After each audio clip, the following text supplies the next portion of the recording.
if we are as comfortable as we are going to get, let's get this show started.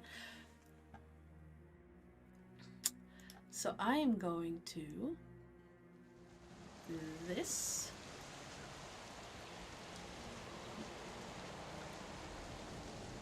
And hope that you can hear that. Okay, double checking now. Music compared to my voice. How's the balance? Up, down? What are we thinking? It is raining. A little loud. Okay, I'm gonna turn down that a little bit. Turning down that a little bit.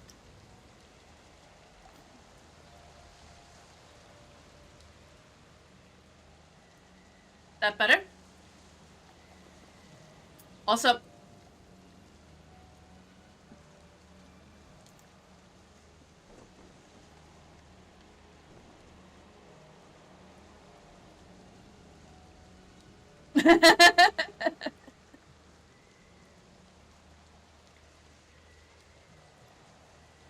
Okay, we can turn that up a wee bit.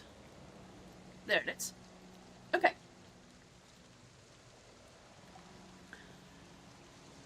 It is fall when you leave Uppsala in a coach heading south, and there's a terrible storm raging.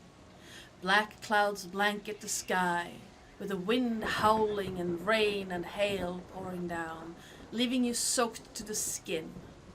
Lightning cracks across the sky, and thunder makes the horses rear and whinny, but the coachman drives them on. The journey takes 3.5 hours, and the storm grows increasingly violent as you progress. Through the coach window you see Lake Mälaren in the west, its foaming waves splashing against the shoreline. Traveling through a pine forest, you see tall trees being knocked to the ground by tempestuous winds or split by lightning strikes. In the flashes of lightning you see large rocks among the trees, moss-covered lumps staring back at you.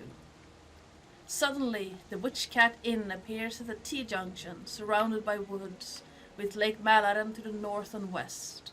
It seems to be the only building around. The coachman is eager to drop you off and continue on his route south to Sigtuna. Halfway between the inn and the small community in the distance, you see a lonely church tower protruding from the trees. Thank you. And catch you later, buddy. I'm sorry you have tech goblins. The coach pulls up next to this inn and eagerly hops off and opens the door for you. What do you do?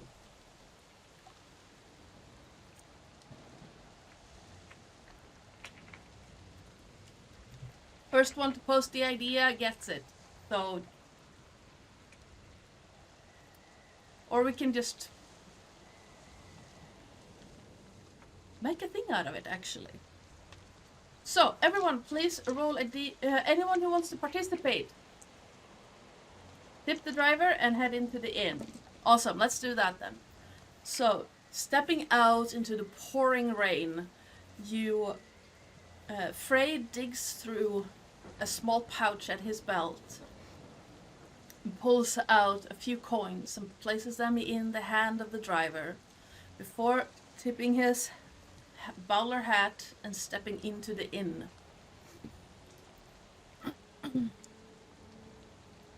As you step inside, the sounds of the rain fade into the distance, although it seems that they don't entirely go away, as water seems dripping in from the ceiling over that covers a dingy-looking, old, decrepit seating area. Harsh wind seems to whistle around the corners of this old building.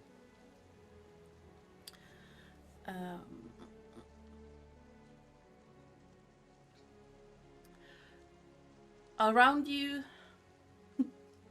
around you sits various members of society, more or less paying attention to you as you step inside. It's a little bit strange. Usually people at least pay you some attention. But it seems that the only person actually looking at you is the barman.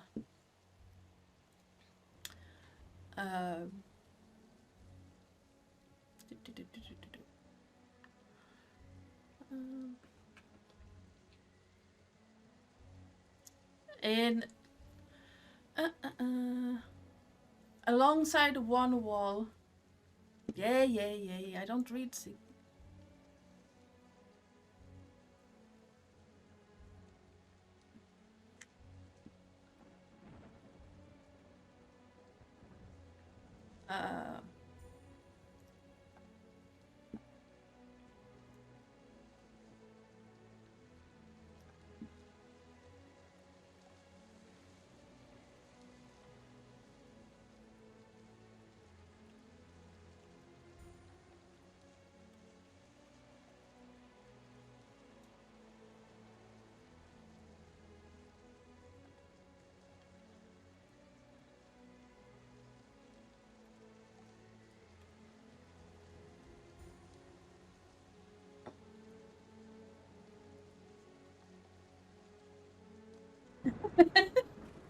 Probably yes. Let me just. Here we go. The barman is a proper looking, heavily bearded gentleman with a very impressive mustache. He is a bit shorter than you are and kind of broad, but not like rotund. You can tell that this is a man used to working with his body.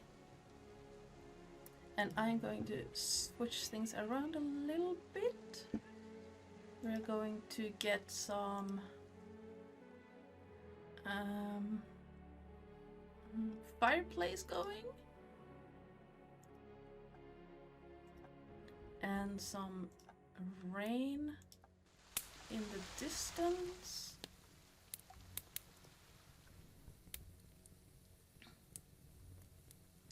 And we're gonna get some distant thunder and lightning strikes in.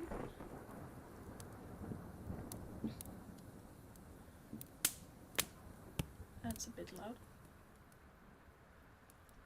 It really is, isn't it? And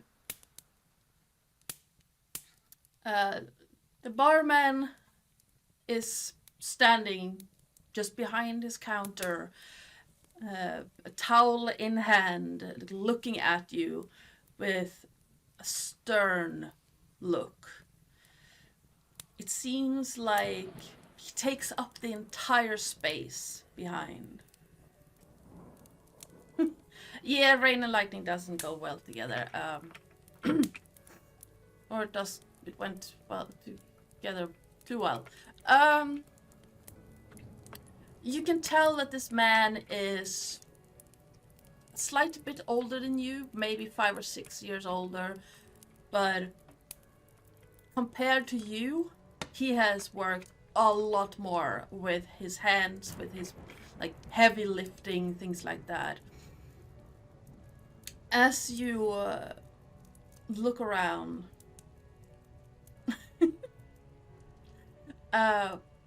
you also see in one corner a young woman that is wiping down a table. She looks rather similar to the big burly man, but where he is like stands up straight, a commanding presence, she is meek and a little bit cowed.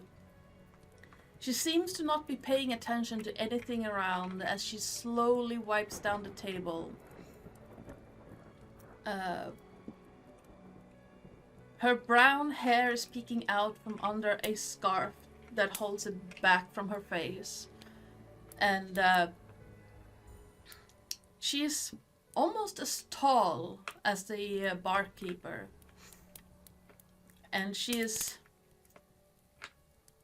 showing signs of becoming rather plump as she grows older. Other seats are taken by a well-dressed gentleman staring into his mug of ale. You can guess there doesn't seem to be any finer beverages behind the bar than perhaps ale or some. You can feel the scent of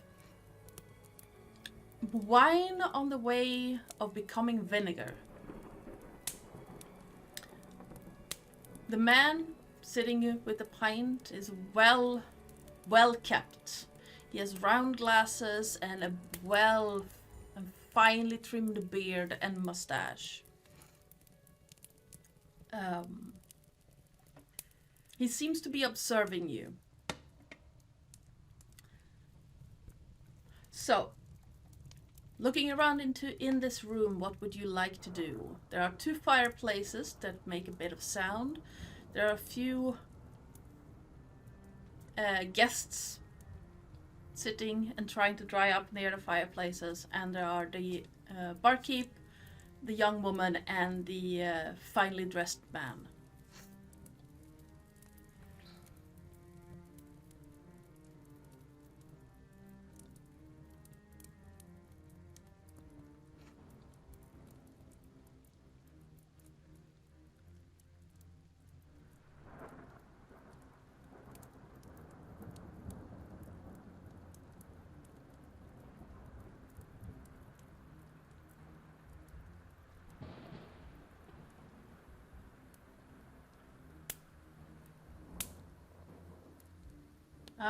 I'm gonna say, let's roll for it, because there are a few people active in this chat.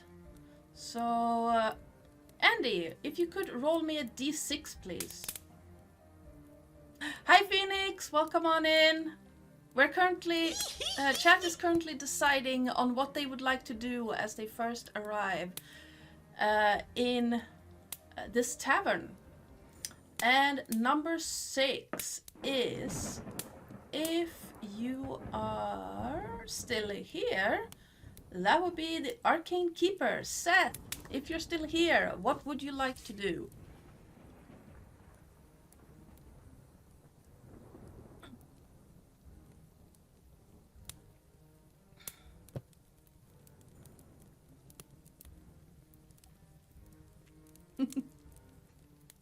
I'm just calling out people as they are lurking.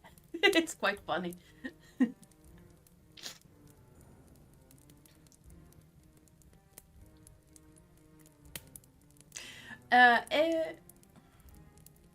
If Seth is not here, let's roll a d5. No, a d6, because Phoenix just arrived.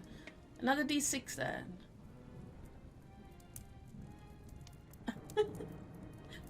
Go, hi Seth.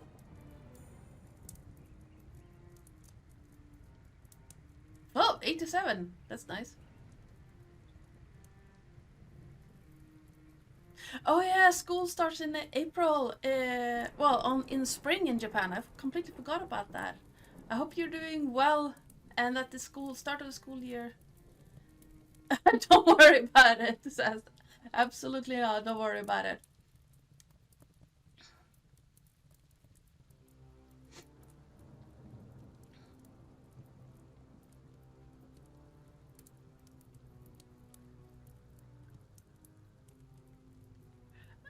While you decide on what you would like to do, the man currently nursing a mug of ale in the corner looks around and studiously avoids the barkeep's eyes, but seems to be taking in the entire room. Slowly, his eyes move from one place to another.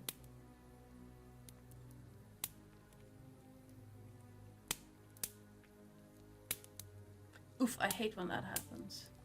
Get sick just as you're starting a new job. Ugh.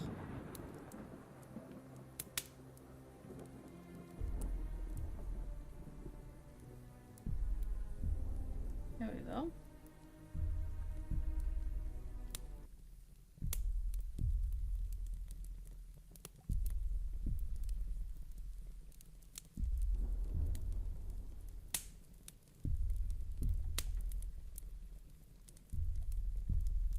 Thank you so much, Phoenix, and have a great time prepping.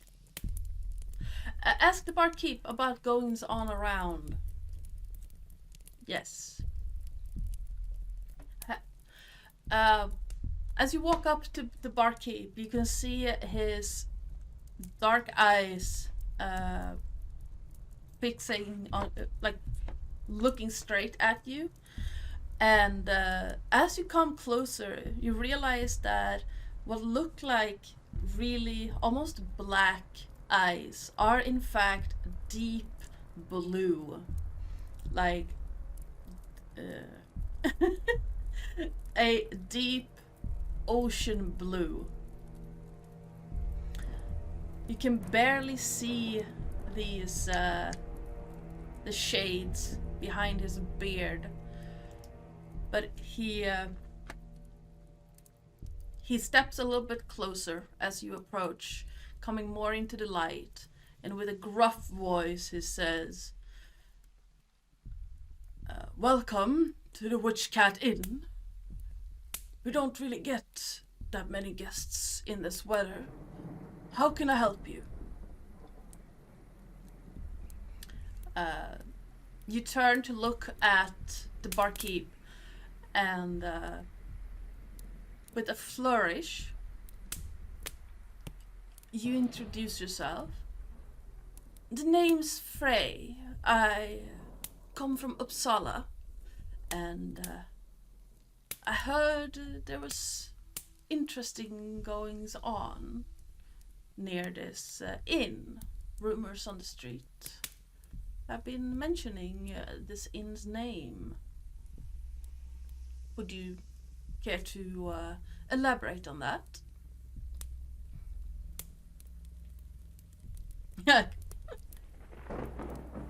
barkeep frowns slightly, and looking around as if someone is listening, he bends a little bit closer and "I'm not sure what you have heard, but I keep a well-maintained inn here. Nothing strange or creepy going on. We do have rooms for the night, should you be interested. I imagine you don't want to get out in the storm again."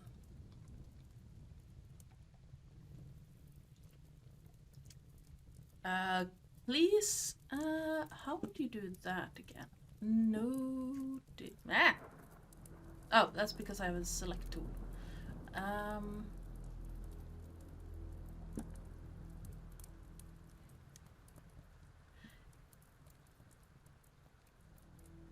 Now, while this man has been talking, from beside you, someone has been moving up close to you.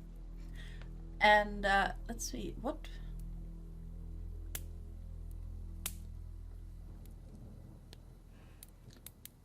To the barkeep or to our character?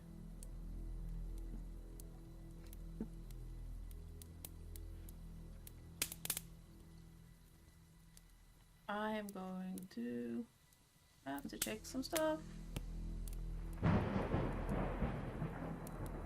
To the barkeep. Is there something about the storm that seems strange to you? We usually get storms here in autumn, but this one seems... Yes, in fact, it seems a bit more violent than normal. I'm not entirely sure why it would be like that. It could just be God himself bringing judgment down on us. Or it could be some other strangeness.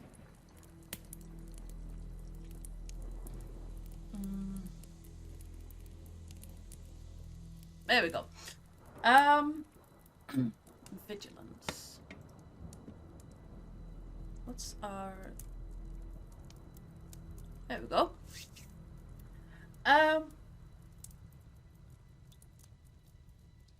Hello, Josh the Pirate. Perfect timing, in fact.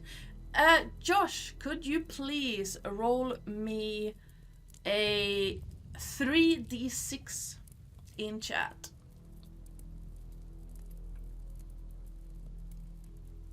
Oh, has something happened that would warrant God's judgment? Frey asks of the barkeep. Exclamation point, roll, space, 3d6. The barkeep pulls a little bit at a lapel as he looks you up and down.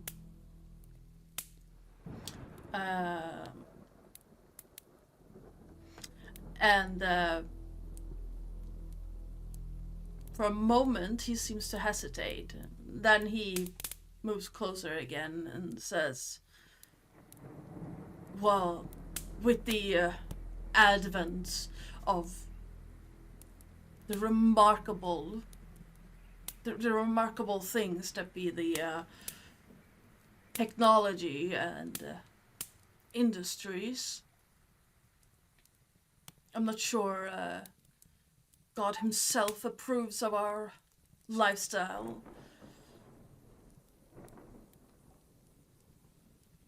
Though I don't see any reason why he wouldn't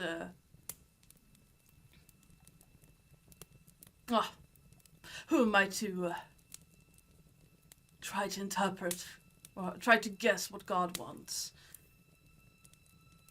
Humans such as us, people such as us, always do one thing or another.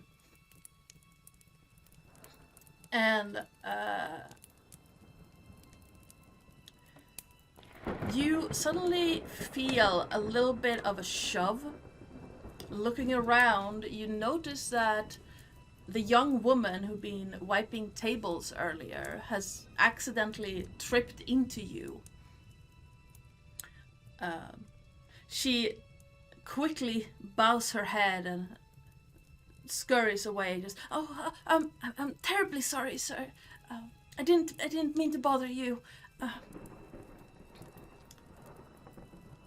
And scurries off to move one of the buckets collecting rainwater from the raging storm outside as it drips through the ceiling, the holes in the ceiling.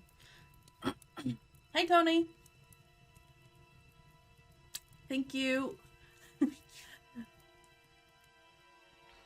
The barkeep frowns once again, and this time it doesn't really move from his face. And with a gruff huff, he turns back to you to look at you and, well, like I said, we have rooms if you want to stay the night. I'm not gonna be sorry about the state of the inn. I'll do my best. Something is... No, never mind.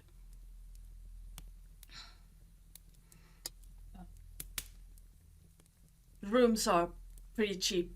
Not a lot of people want to get out in this weather. Or in this season, so... We do have 4 rooms if you want one. The coach will be probably back in the morning, depending if the weather's better. Aw, that's cute. Yeah, my kitty is also sleeping.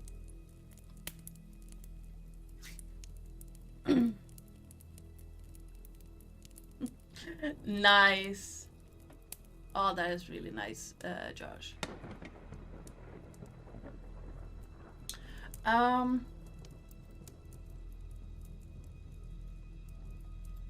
There's also food if you want some. We got ale. We got some wine that was good a couple of days ago. If you want a hearty meal. You're also allowed to sleep on a bench if you don't want a room.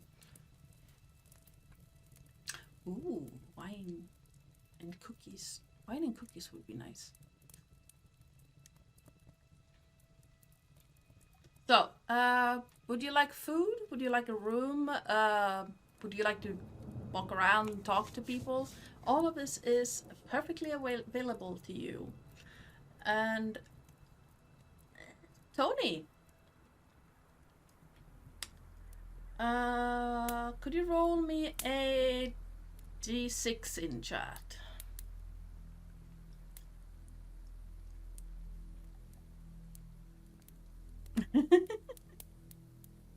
Feed me while sitting next to a stranger. Okay, let's do that one. Well, that turns out perfect, because Josh was the one who got the roll, if you want to. So, leaning forward a little bit in a short bow, Frey, your character, looks up at the barkeep and... I would love some of your food and a mug of ale. Would you mind coming over with it, or should I go fetch it? Oh, I'll bring it. Where are you sitting? So, for those who just joined us, in this small lounge room at an inn, there is the barkeep and the young woman who just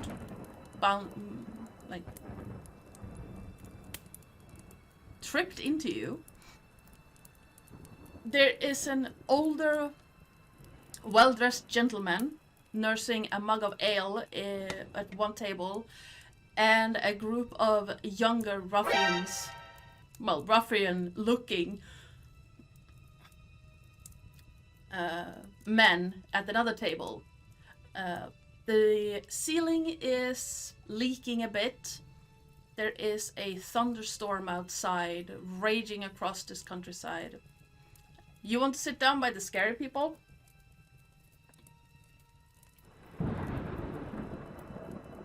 Let's go sit down by the scary people.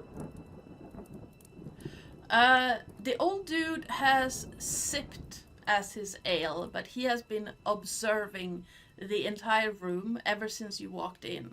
For as long as you've been able to see him, he has been quietly observing the room. Not really doing anything about it, but slowly just taking a sip. How attractive is he? He looks good for an older man. He is very well dressed. Rich fabrics and beautiful cut. Looks like he's doing well for himself. No, not suspiciously so.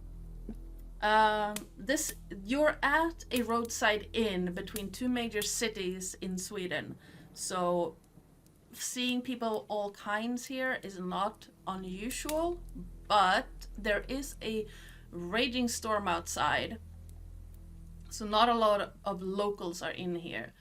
However, you would probably find him observing everything rather suspicious.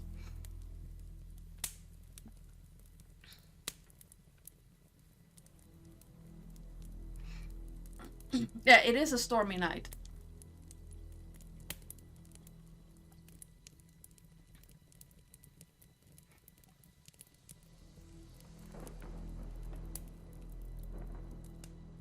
Next to the kids? Okay, let's go over to the young people.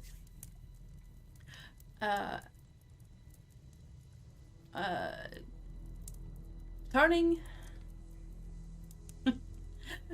You would know, well, magic. It's not really magic trick, it's more like illusions. So, Frey is 37 years old. So, during the early and middle 1800s, you're middle-aged. These young men are probably in their early 20s. Frey is probably not down with anyone because he was raised by Fae as a human. He's the original changeling. So bortbyting it would be in Swedish. So he was raised by Fae until he was maybe 15, 16 years old. And then he was returned to his family's farm. And after that he started traveling. Let's fluff them up. Okay. So you walk over to the group of young men sitting in a corner. He doesn't have that much social skills, no. Not by human standards, at least. And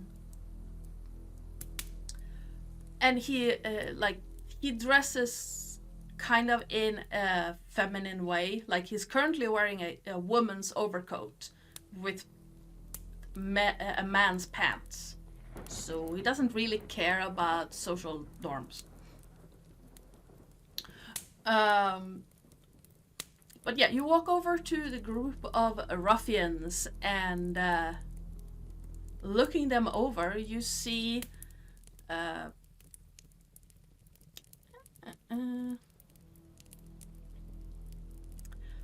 two men and a woman.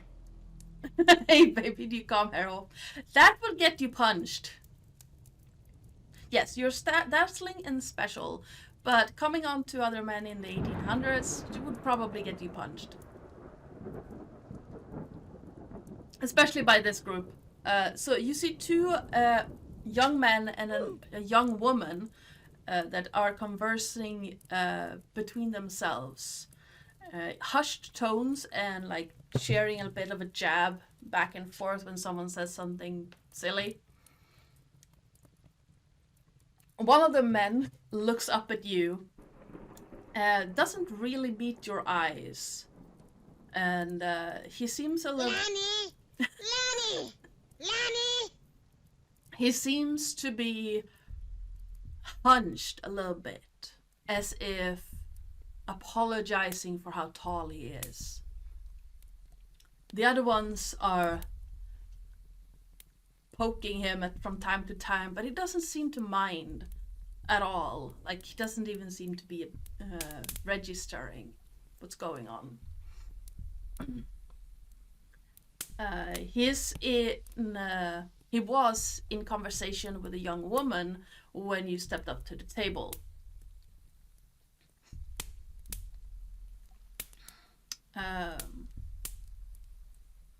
So walking up to these youths, you look at them and give a slight nod and would you mind if I sit here?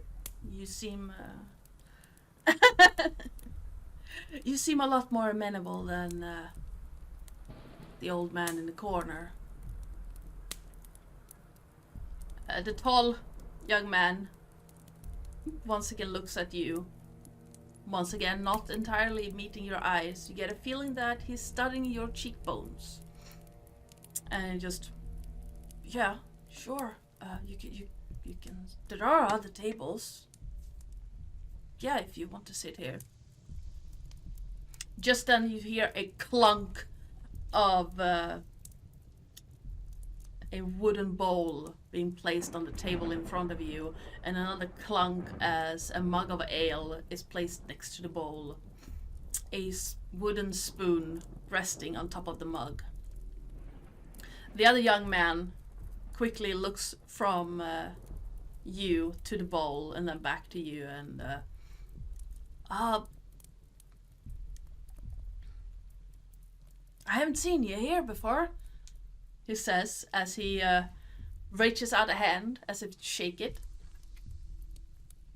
Name's Jonathan. Oh, this is Sven, and her name is Lisa. Oh, I am perfectly capable. Well, I can introduce myself. Thank you, Jonathan, Lisa says.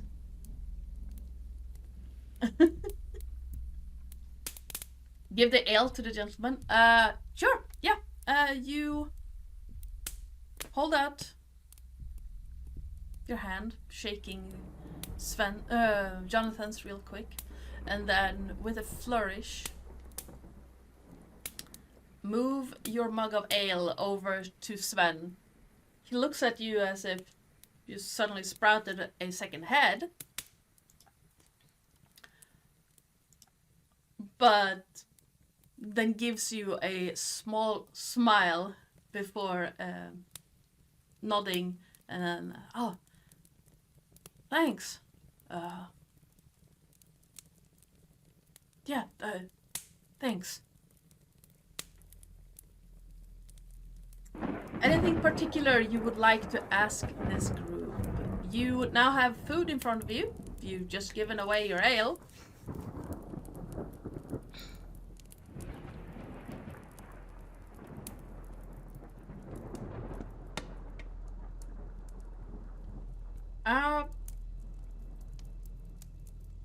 Lilith, would you please roll me 3d6? The food would be a hearty kind of stew. It is filled with root vegetables and bits of meat. And yeah, you can clearly see that. Nice. You can clearly see that all of them are kind of taking you in. Your clothes are a lot better cut, a lot better fabrics than their own. Jonathan is dressed in a very thick fabric overcoat. It's made to be able to withstand winds and some rain. Heavy boots, and I don't know what the fabric is called, but you know, almost like burlap pants.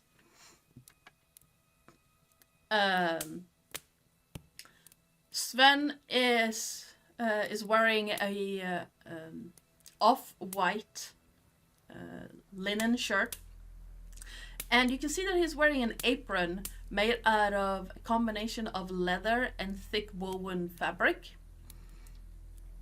You can't really tell what else he's wearing because he's like kind of hunching down a little bit. Lisa is wearing a very simple dress. It's made for traveling, and she's also wearing a travel coat. There is a distinct scent of chemicals coming from Lisa, and she seems to be smiling almost unnaturally wide, like something is very funny, but she has no idea what it is. And with that roll, because in this system a 6 is a success, anything else is a fail, you suddenly realize that there is a bit of paper stuck in your belt. It's thick paper, seems to be cheap kind, and it's like pressed into your belt. With a 6, a 5, and a 5, you almost got more than one success. There's something written on the piece of paper. You can tell even through, like even without pulling it out, there's darker marks that shine through.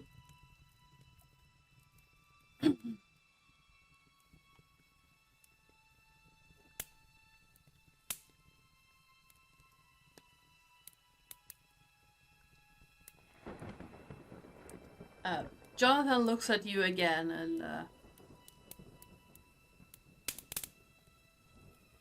just takes... I lost my train of thought. Sorry about that. Jonathan looks at you.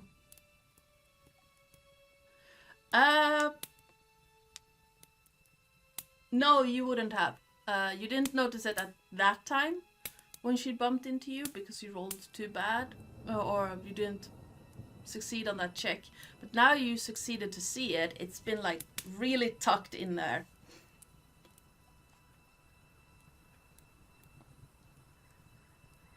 Sitting down has probably made it poke out a little bit more.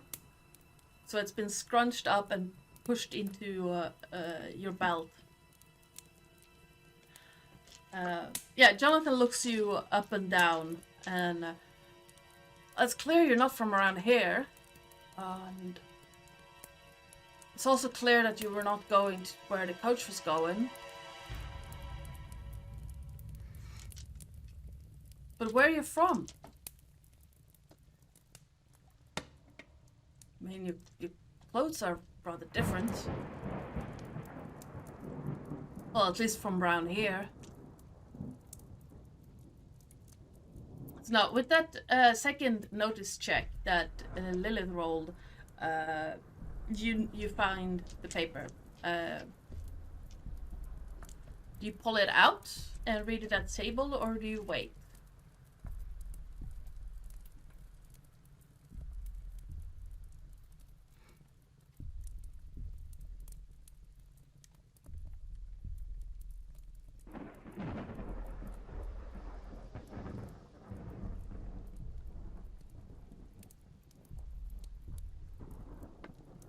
Okay, so between mouthfuls of food, you look at the others and, oh, just passing through. Don't suppose you know of anything interesting going on around here. And Lisa claps her hands a little bit, like wiggles back and forth as if she knows a great secret, and then leans forward and in a conspiratorial whisper, she says, well, I don't think the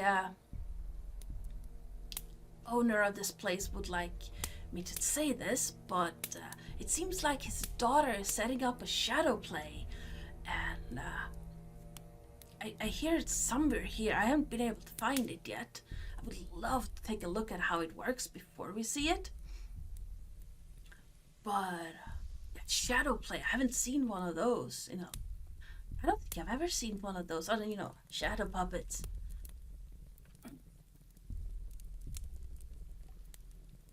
Oh, shadow play, you say? Yes. Apparently she's really good.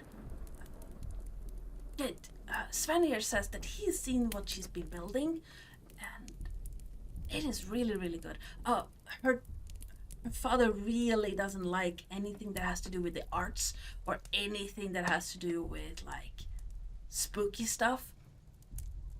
So she's been having to keep it a secret.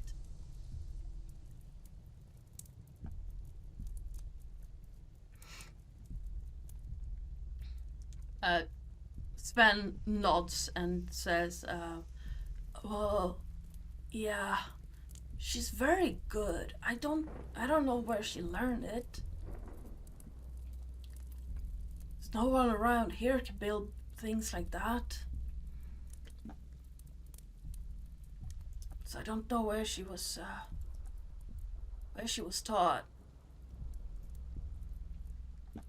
I really look forward to seeing it. You should see it too. It's pretty cool.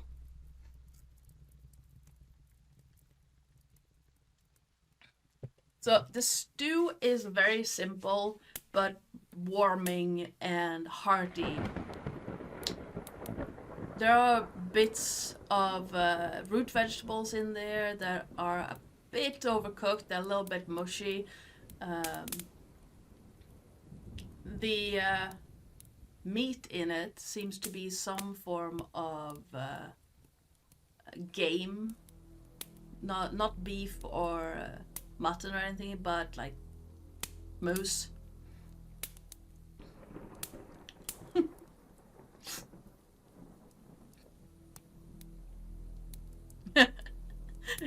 It's human meat. Could be. So, have you seen that old man before? He seems to be taking an awful long time to finish his ale. Um, Sven looks over a bit, craning a bit, and you can tell that he's very, very tall. But he's trying to not intimidate his companions. So, but he cranes a bit, looks over, and oh yeah. I've seen him here before. He comes and goes. Always a bit twitchy though. Not sure why. Yeah, he seems a bit twitchy. Always takes a long time. Never orders more than words. Never orders more than 2 mugs, and then. Well, normally he doesn't stay the night, but I guess he doesn't have a choice now.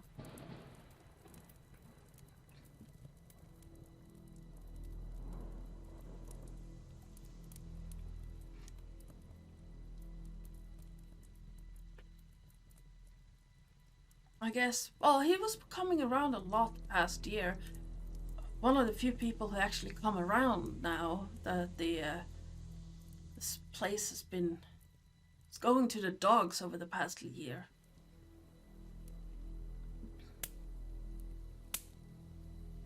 Oh yeah, his name is Alaus. I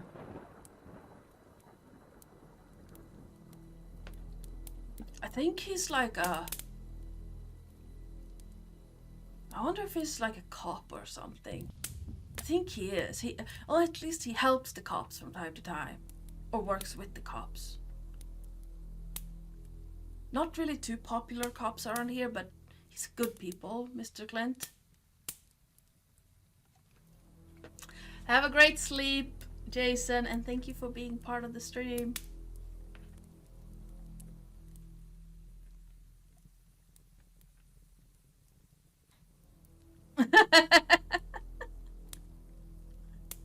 Nice, Lilith.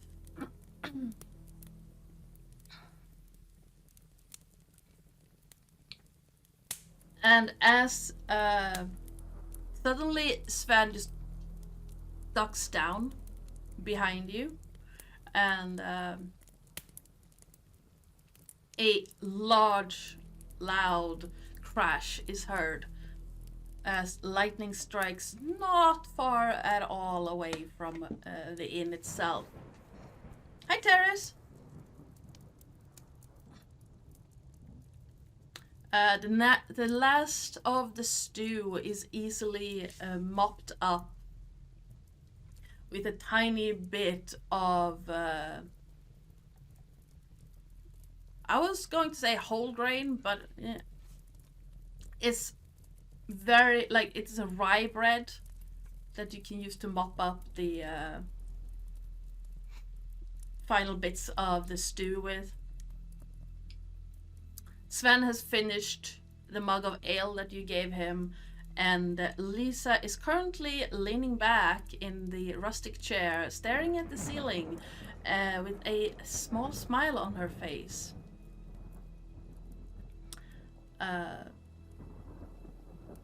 Jonathan pushes his chair out a bit. Don't worry about it, Terrace. It's fine.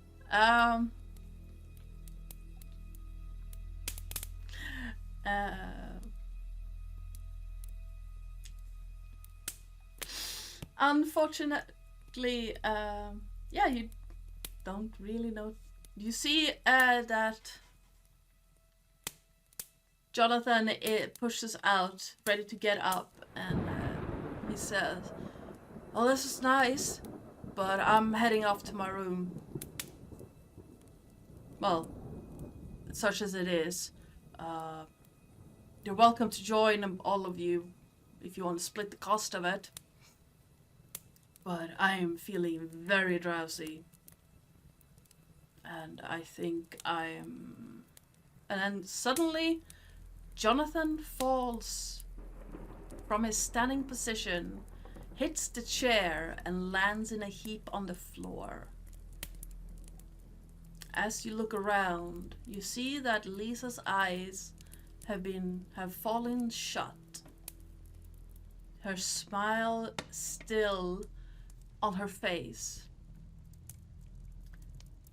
Sven is looking straight at you and pushing to his feet. You see that he is way taller than you are, and he takes a few steps away from the table, leans against a supporting beam before his eyes fall shut and he slides down the beam to sit on the floor.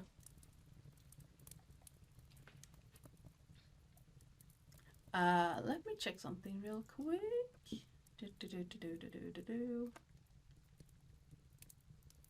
No. Please, anyone, roll me a d6 4. Let me check. No, wait, never mind. What would you like to do in this moment?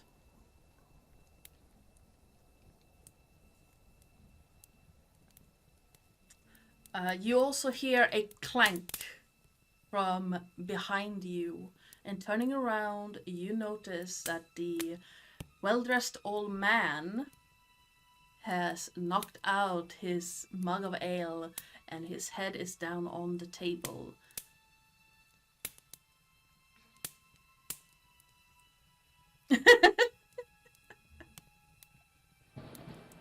You would like to try and get away? Do you want to go out into the storm, or do you want to try and get up to one of the rooms, or what are you doing?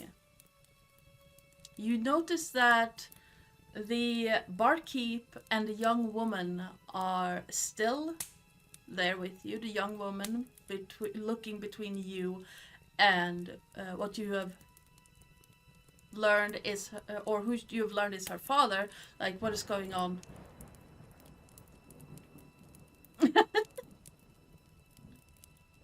I mean,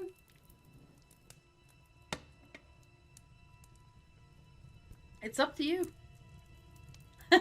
Well, considering that Frey is currently the only girl, the only party member, the only protagonist, it is entirely up to you what you would like to do.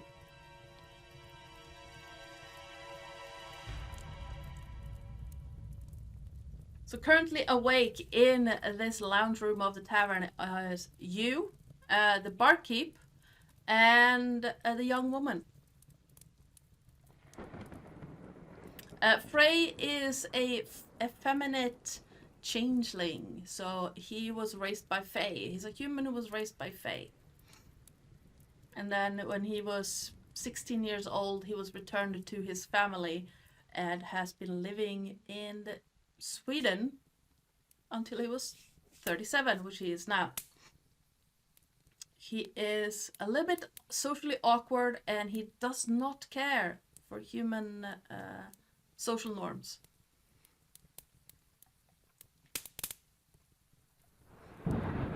And it is also a big secret that he is a changeling, because the church does not approve of that.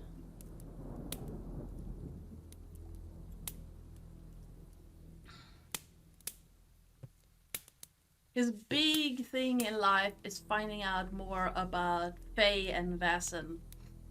He joined the society to find out about that.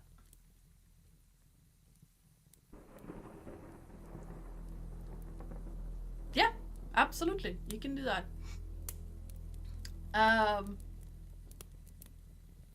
You move towards the door to try and edge yourself out of this inn, as you see more and more, like, to see the people are asleep.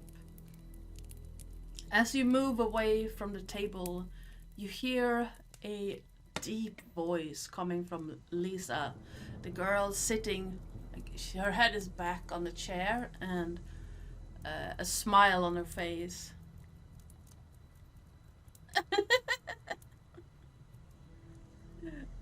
You hear,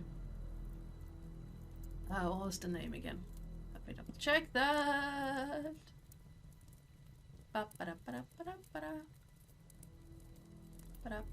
Nope.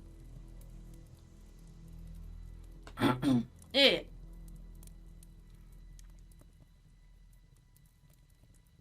You hear a voice saying, Albert, Albert, why you betrayed me? Why? And still with her eyes closed, the young woman gets up and makes a grab for you. Like, tries to grab your coat. Do you run? Do you bat her away? Do you stand your ground, or are you just dodging? It's your choice. What would you like to do? A sleeping woman is currently grabbing you, and she keeps muttering, Albert, why did you betray me? You dodged the grab. Okay. So, give me a roll. Seth, since you made that choice, please roll me an agility check, which is roll 2d6.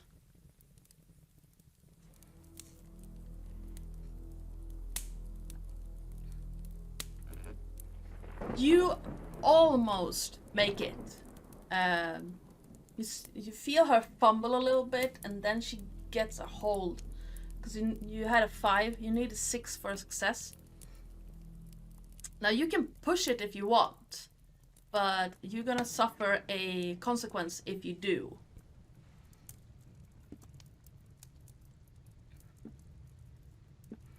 So let me double check that. How you would push the roll.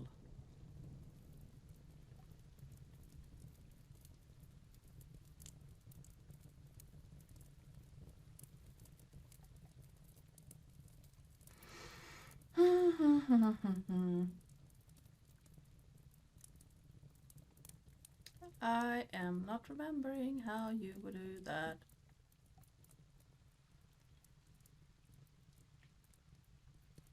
But yeah, so she's about to grab your coat. Well, she is grabbing your coat now. You almost managed to dodge out of the way, but she got a lucky...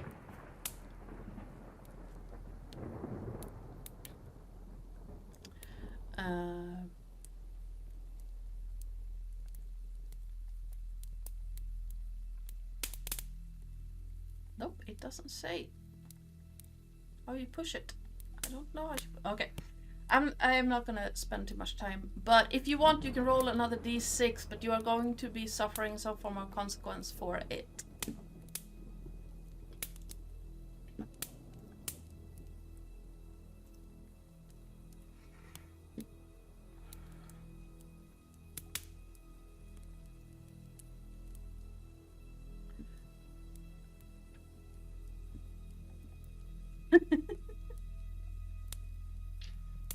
Oh! Yeah, push the roll, which means that she gets to roll again. Pushing a roll means that someone exceeds their own... Yeah, thank you. Thank you. Thank you, thank you, thank you. So yeah, you can... yeah, Teres, if you roll another d6, please.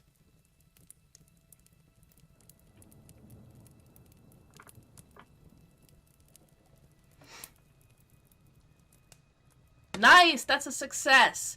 So, as she grabs hold of the lapel of your coat, you manage to yank away just in time so that she doesn't get a good grip.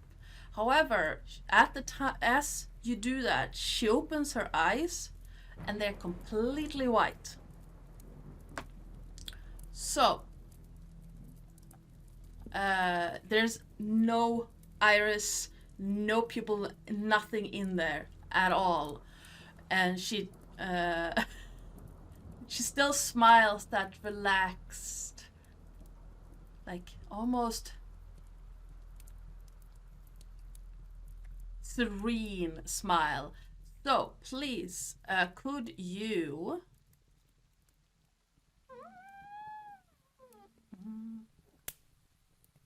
There we go.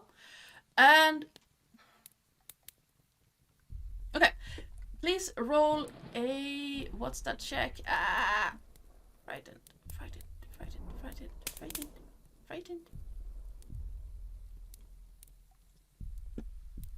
I'm sorry, I am destroying the immersion here. And you dodge away, and I can hear Frey saying this. So get off me, you hag! Don't touch me. Hello, Moonstar. Welcome on in.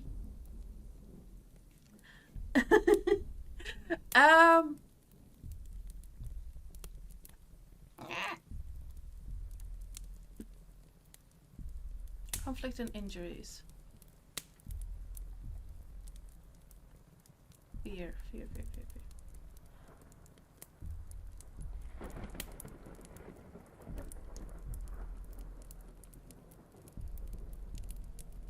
No, we don't need injuries because you're not injured. But I would. There we go. Fear. We're not. Okay, so do you want to try to, because you are at risk of being frightened of this creature, this thing that is happening. So would you like to use logic or empathy?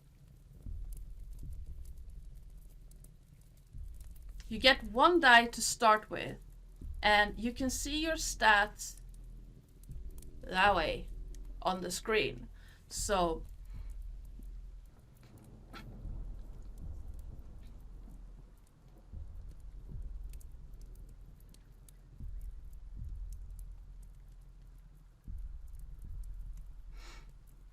okay, you want to use empathy for it. Nice. Okay.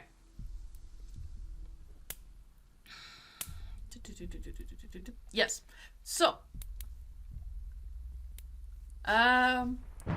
please roll me a, let me check again.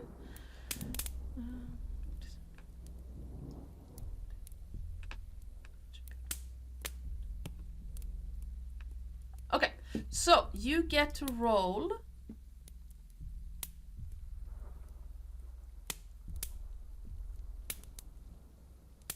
there. You get to roll 5 d6s in chat. If you get a 6, you manage to stave off being afraid of her. If you get more than 1, you can bank them for later.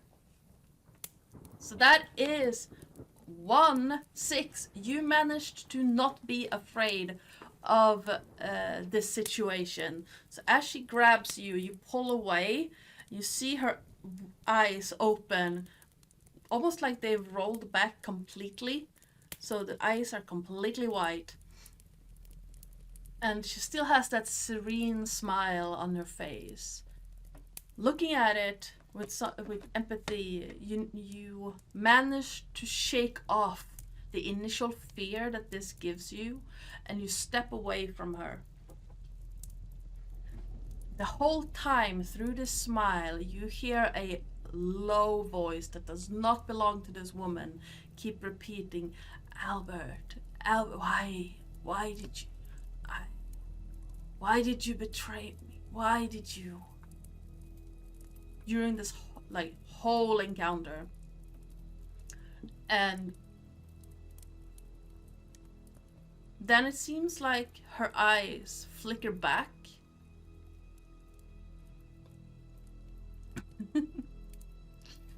And she, for a brief second, looks right at you before she collapses on the floor and softly starts snoring, still with that smile on her face.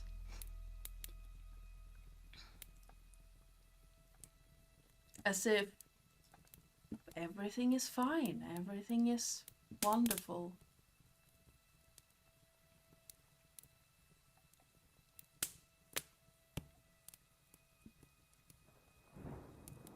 The barkeep and the young woman both look at you And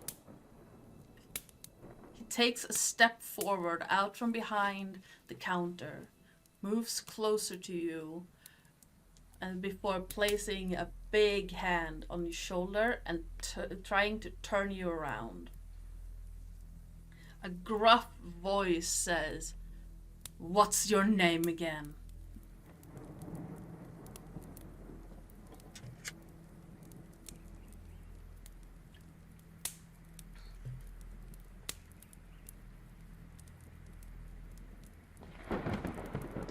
This man is about your height, so you're eye level, like eye to eye with him.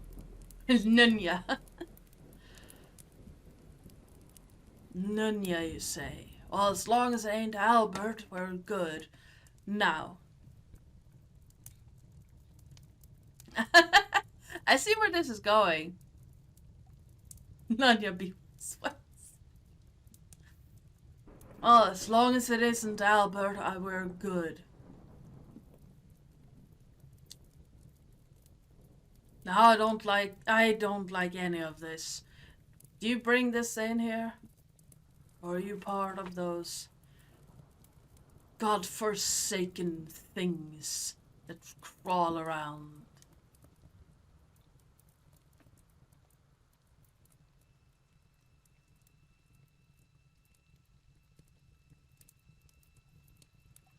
Crawl around in the shadows of this place, undoing all my careful work.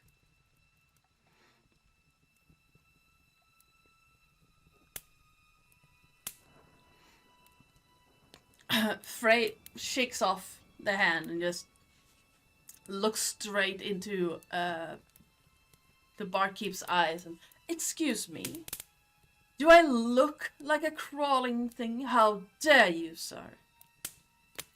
Well, all eyes knows is that you arrive, and this happened. But to be fair, things been strangely happening long before you showed up. Probably will keep happening long after you show up. You hear a scraping sound from your left. A chair moving against the floor. And a older voice just "Excuse me. May I have a word, perhaps?"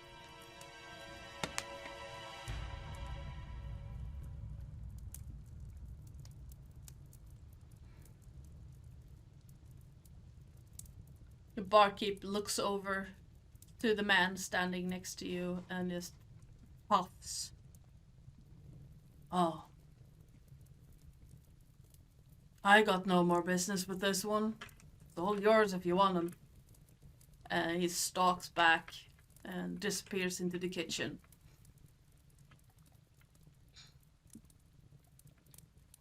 So you are now face to face with the old man, the older, finely dressed gentleman who was in the corner nursing his ale until it was knocked out as he fell asleep with the others.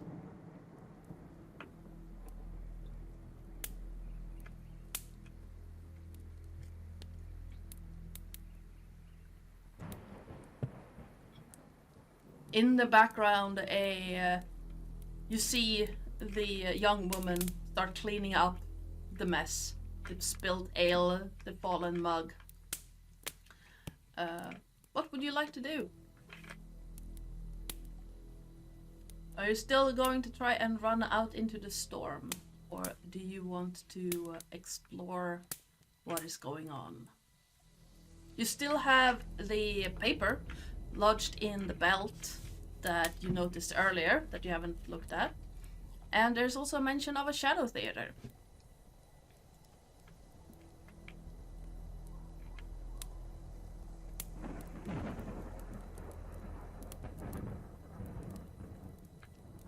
So anyone who wants, please. You guys are in charge of Frey, so it is up to you to decide what he wants to do next.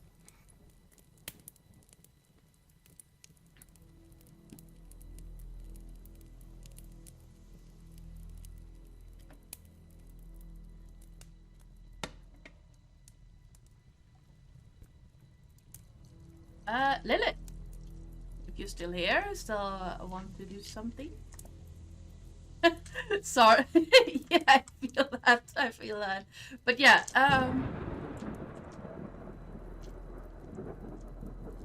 but yeah, Lilith, what would you like to do?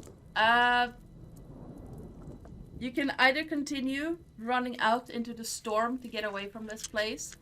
You can talk to the old man who is in your personal space right now. You can explore what is going on. You can check out the Shadow Theater that someone mentioned that is hidden somewhere in this inn. Or something completely different. That is entirely up to you. I'm gonna give it to Lilith this time.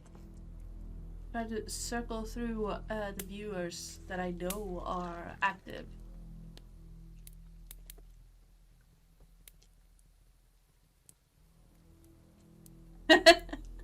I mean, to be fair, when you got in, you were dripping wet, so you are basically just about dried up again. So, no to the going outside.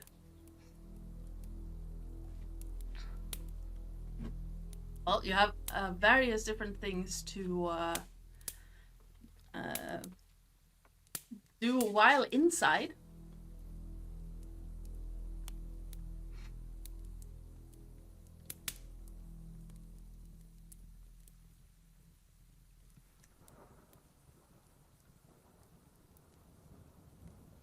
Absolutely. Frey leans back a little bit and just, sir, if you could please take a step back. You're a little bit close. He looks at you like, don't really. Oh, I do apologize, sir. Absolutely sorry. My bad. And he takes a few steps back. So there is now a good 2 feet between you, 3 feet between you. He's out of your personal space. Oh, thank you, good sir. Oh, my apologies.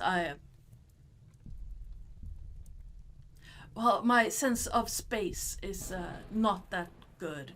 I tend to get too close to both people and objects.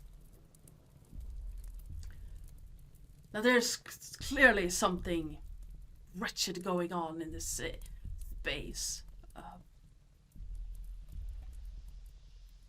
Some of those god-forsaken beings sent by the devil himself to harass this poor innkeeper.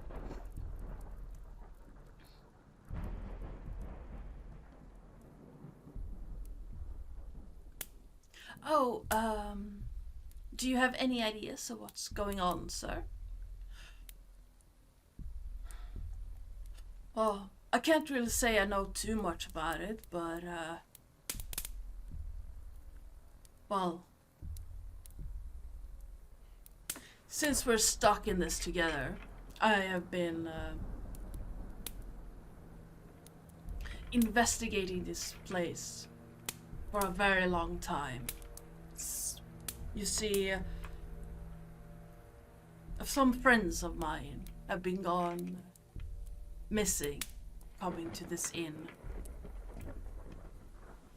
And each time there's been something strange about their disappearances. Well, not disappearances. They did end up dead. But we did find them, so I guess they're not missing anymore. And I mean,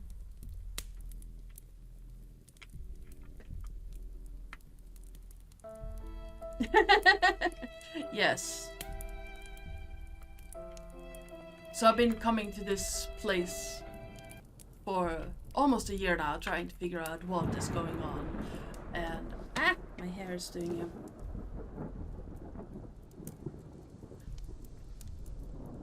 to be frank with you, I need a new set of eyes and someone who can move around. It seems that the barkeep, as big and burly as he is very good at sneaking up on people. Me, mostly. And stopping me from going where I want to be. Or where I want to investigate. Oh, I just realized I have not introduced myself. How incredibly rude of me. My name is Oscar Klint. I am an investigator from Uppsala. Well, some people might call me a private investigator, but that's not.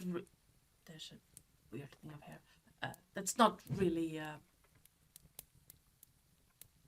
I work both privately and also with law enforcement from time to time, mostly running from law enforcement. But yes, I work both privately and publicly, although this is more of a project, a private project for myself. These were my friends, you see. What would your name be, young sir?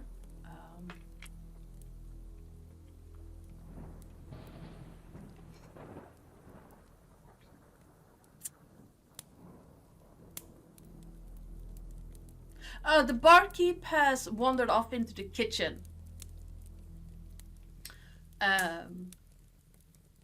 You can hear slamming of pots and pans. Your name is Nunya. That is a very unusual name. But if that is the name you wish me to call you, you're not one of them Vaesen, are you? Those devil spawn ruining lives for honest, God-fearing people. Right. No, I didn't think so either. You don't look like one of them. Although they can hide, but no. You see, I can see them. Those evil beings.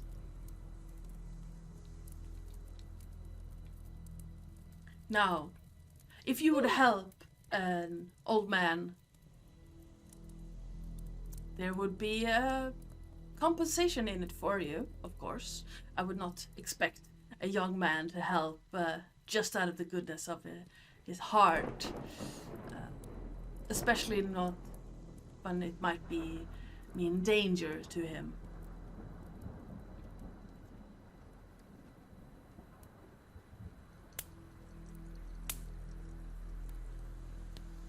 As this conversation, Frey looks at him and says, "I will help you as best I can. I don't know much about this, but I guess I'll help." Sure.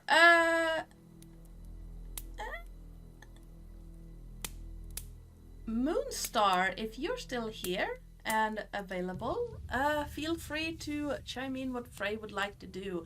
Chat, you are in control of Frey's action.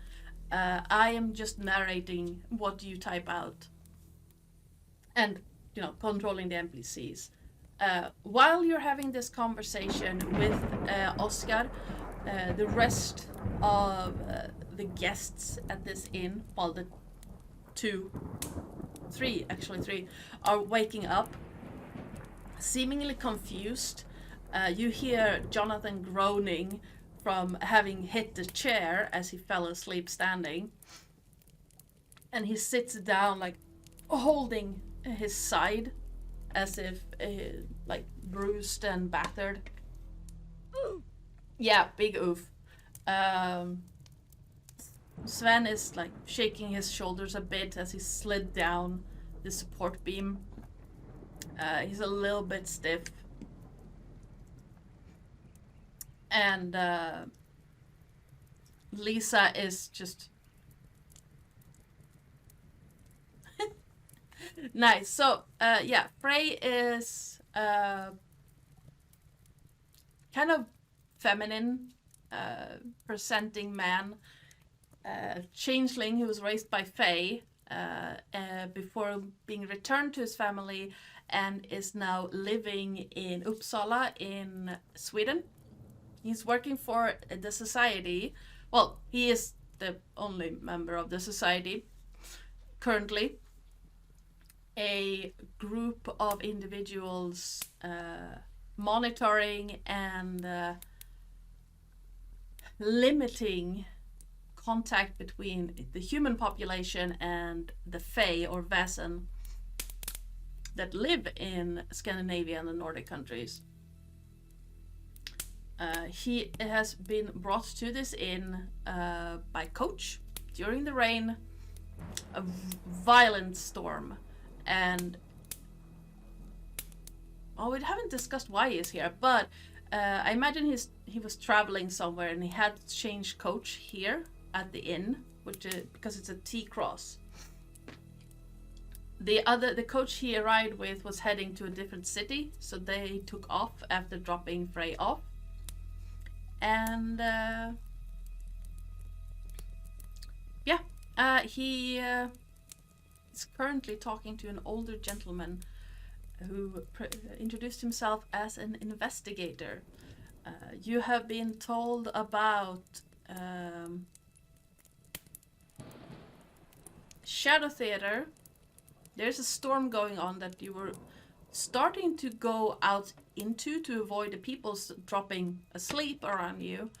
When you were grabbed by one of them, you managed to slip out of her grasp and avoid being scared of what was happening.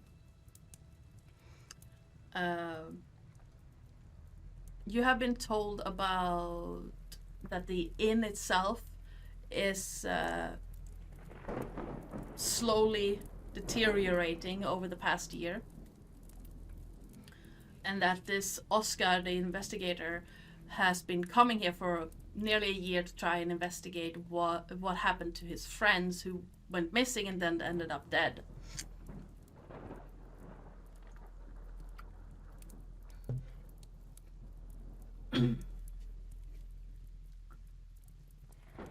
And you have just agreed to help this Oscar during his investigation. So, oh yeah, and you have a piece of paper that was shoved into your belt by the young woman as she tripped into you.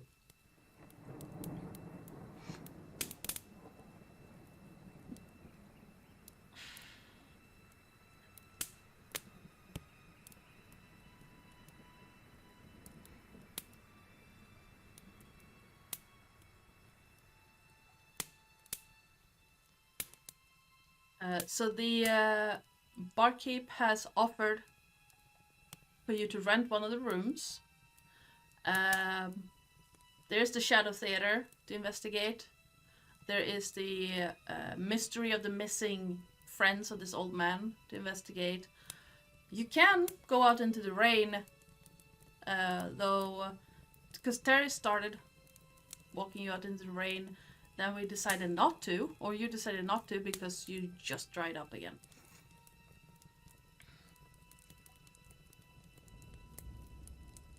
Do you have an inn to explore, a Shadow Theater to find, and clues about missing people?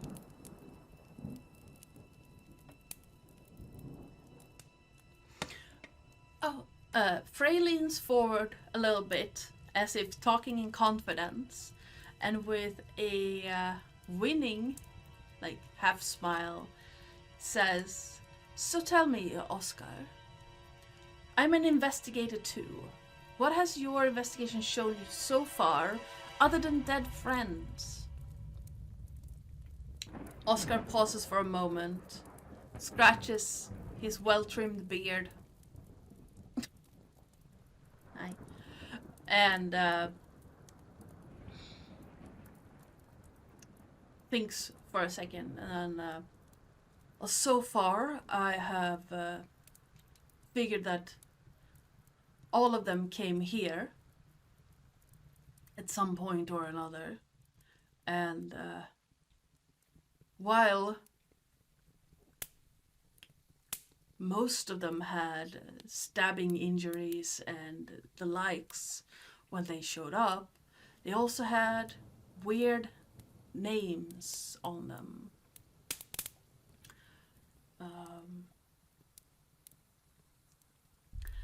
And I've also discovered that there was a thing that happened many years ago now at this inn under different management that seems to have some similarities to how my friends died or why they died. I haven't really found like any clues to the culprit, but I do know there are certain areas that we need to look into further. And I'm having a hard time getting to those areas because the barkeep is surprisingly quick and quiet.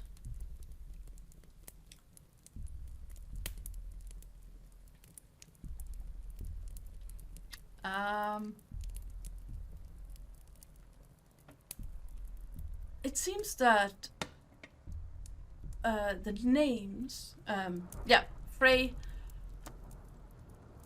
scratches his chin in a similar way as to Oscar did with his beard.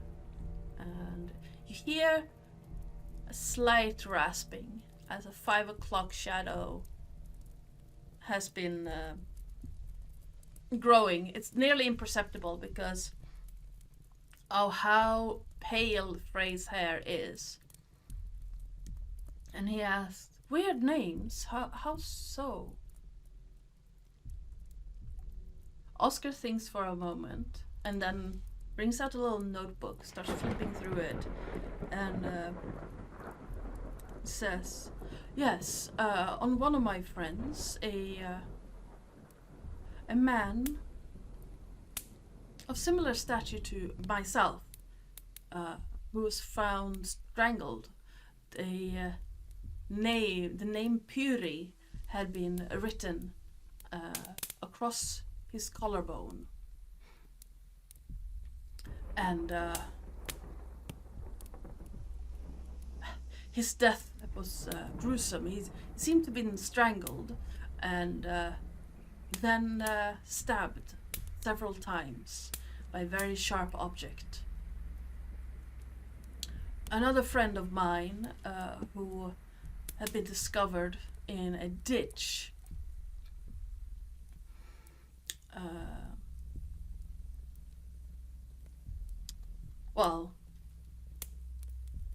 he had his throat cut from side to side, and apparently they found him. They found him in a ditch.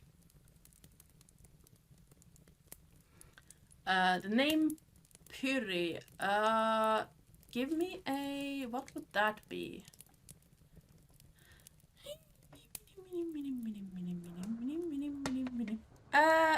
Roll me a 1d6 for investigation.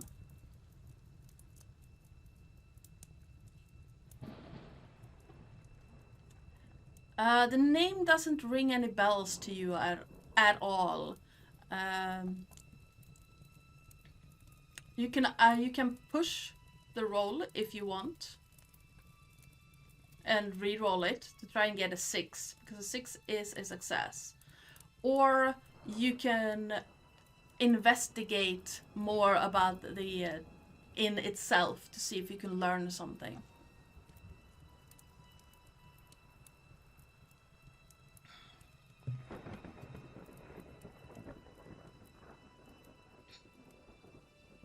Okay, let's investigate the inn. You take a look around, and it seems like the young people at the table have walked off somewhere. They're no longer sitting by their table, and you can't see them anywhere in the lounge room. The dripping of water in a bucket is strangely loud in the sudden quiet, as is the popping of firewood in the two fireplaces.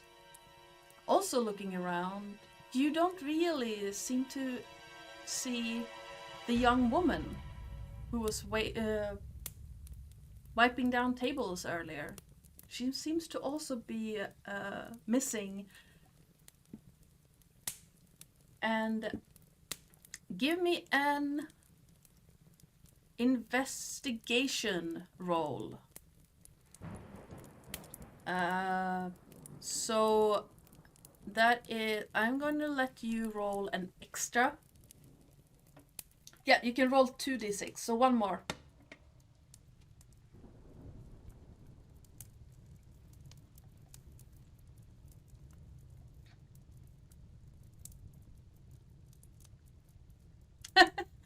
It's like, nah, fam.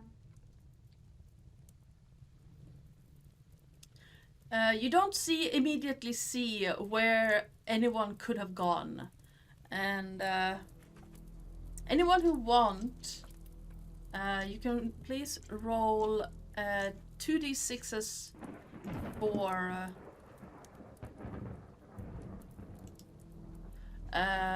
the old man if you want. No, 3d6s. No. Come on. What are you doing?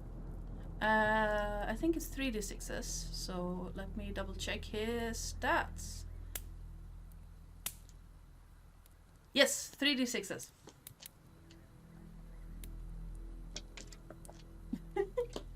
It seems that the old man is still a bit rattled about the whole situation, and he seems to not really be paying that much attention, because those were really bad rolls.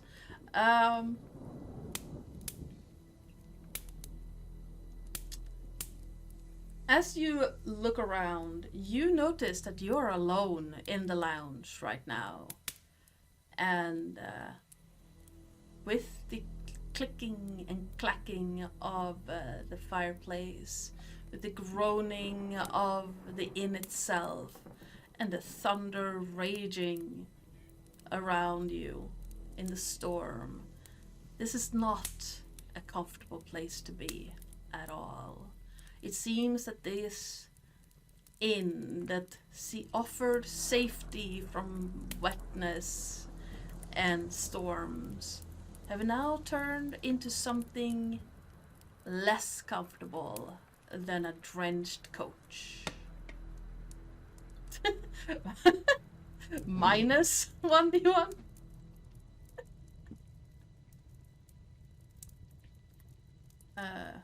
Not Oscar, his name's Olaus, but yeah, let's go with Oscar. Dum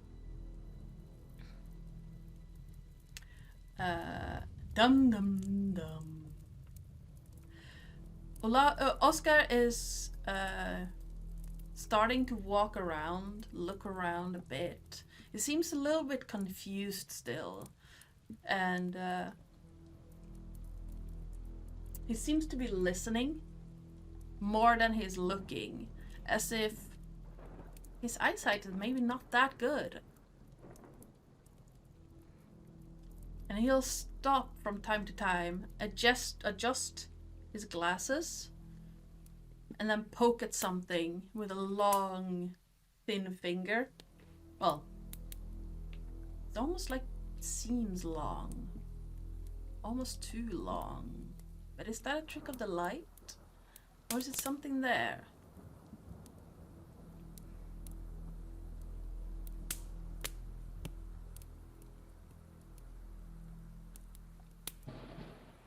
Now, give me an observation check, which would be you roll 3d6s.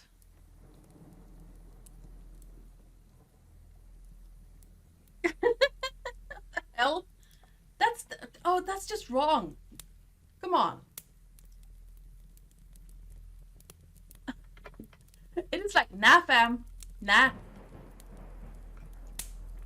You feel like there's some form of sound.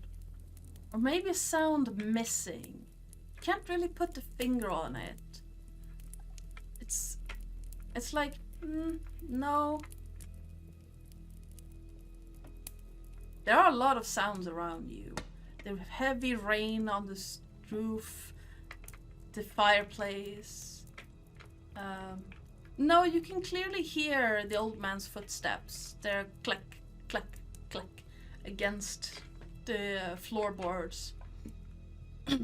You can clearly see that they are expensive boots. Breathing, he's not breathing that heavily, so unless you get very close to him, you can't really hear any breathing over the sound of the storm and the fireplace. So you would have to get pretty close to him.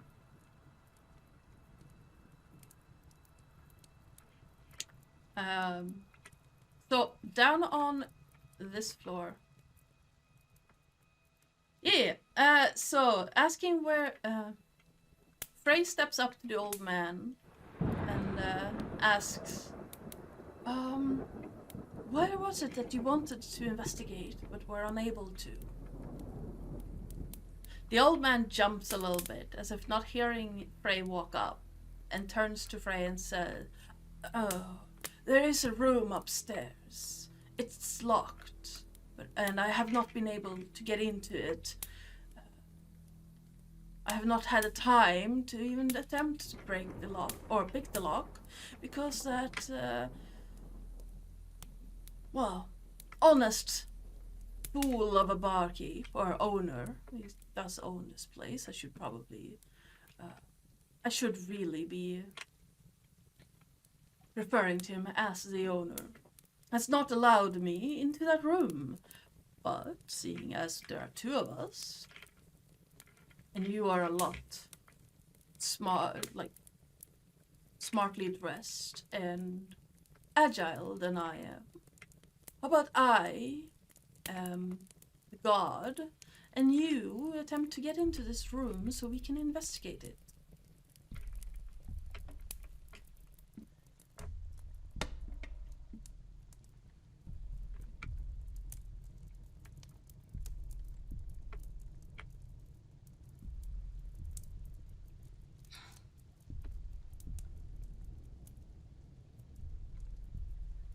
Frey nods and then takes a step towards the stairs upstairs. Well, that leads upstairs. Let's make poor decisions. Turns briefly back to see that if the old man follows, and yes,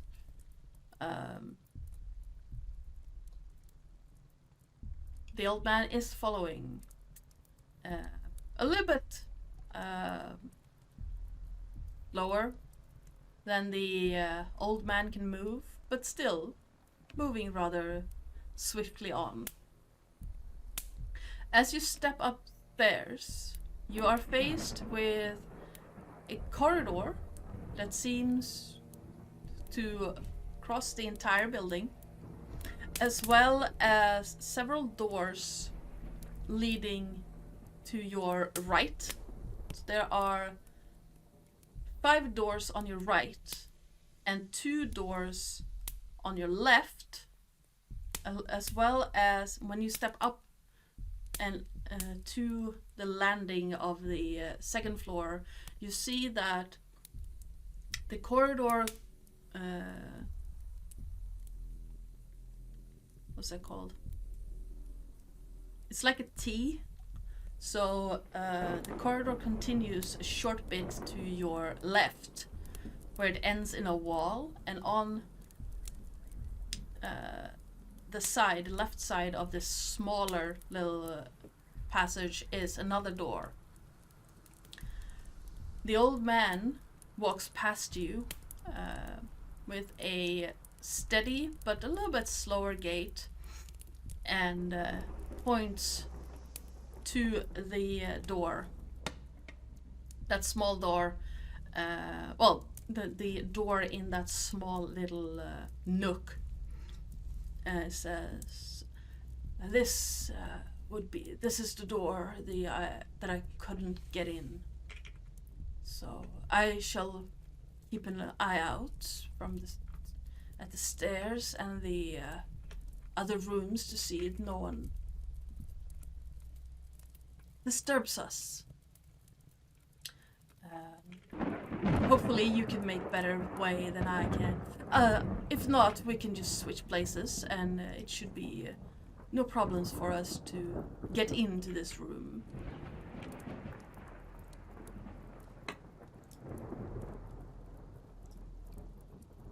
Yes, sneaky sneak.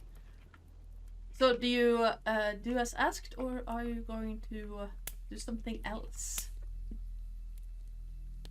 Check for traps on the door. Okay, so that's an observation check. Observation would be there. So please, in chat, roll me 3d6.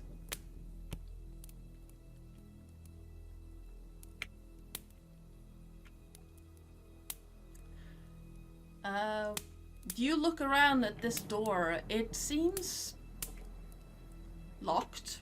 You don't really see anything that seems out of the ordinary at all.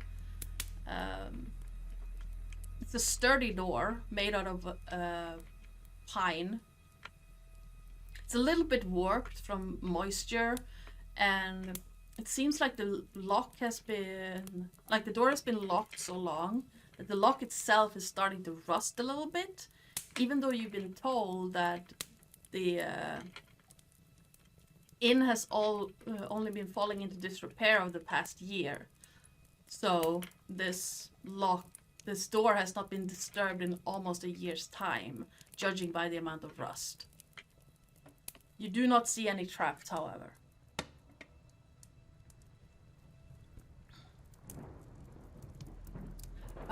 Give me another observation check. So 3d6.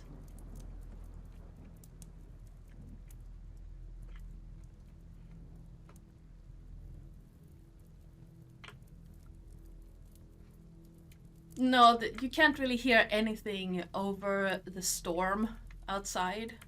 Being on the second floor, it is even louder. There's not a whole lot between you and the weathers outside other than the ceiling above. And each thunderclap is rattling the rafters and the walls. It seems that way, Lilith. Yeah, it seems that way. You don't really hear anything at all over the thunder and the rain. You shouldn't really be hearing all that much about the... if anything, it is even creepier. Like the creaking of the walls is more intense, and the whistling of the wind around the corners is a bit louder. I'm trying to find where there it is. You can't really hear the fireplaces anymore, but that has instead been replaced by a whining sound from the wind whistling through the roof covering you. There's water dripping down everywhere from various holes in the ceiling.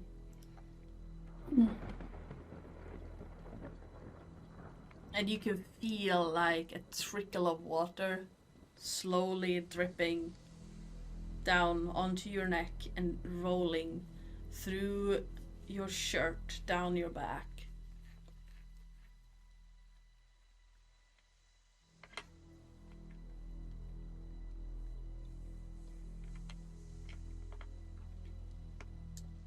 So, yep, let's try and open the door. So, let me see. What would that be? Ow, ow, ow.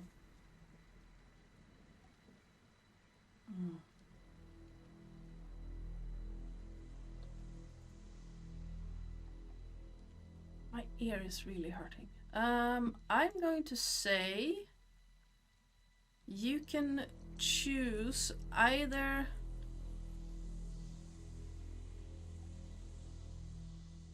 Let's give it a straight up precision roll. So please roll me 6d6 in the chat.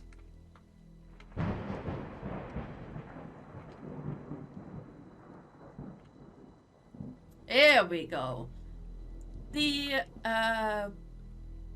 lock is rusted and a bit like stubborn, but eventually you hear that click sound that indicates that you have managed to unlock it. And the door groans as you try to open it. The door itself has been warped by water over a long time.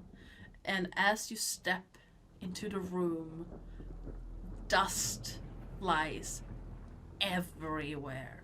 Absolutely everywhere. This room has not been touched for a very long time.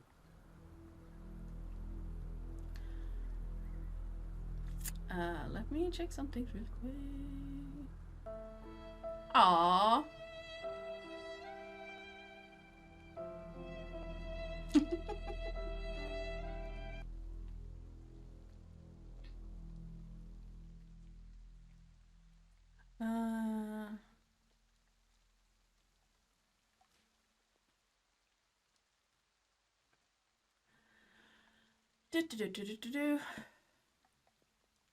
Hello? Why are we... There we go. As you step inside, everything seems to be covered by a layer of dust on top of sheets that are covering the furniture. On one side of the room, like one of the longer sides, it would be... as you step into the room, on your right, you see a long bookshelf filled with books. In front of you, you have a bed that has been covered by a sheet, as well as a armchair, a small bedside table, and a large wardrobe. All of them have been covered by sheets.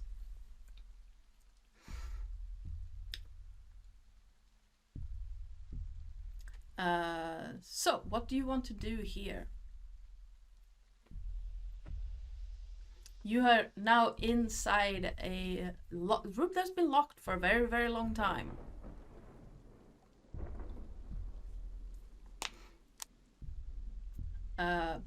Oscar steps through the door from behind you and starts looking around with a mix between curiosity and disappointment. Okay, where do you want to start searching?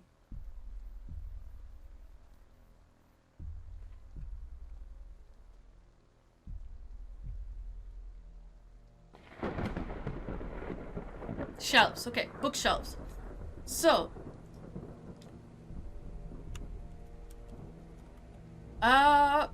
give me a observation check, which would be 3d6.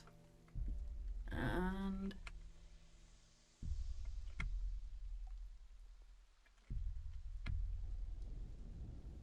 unfortunately, you do not notice it.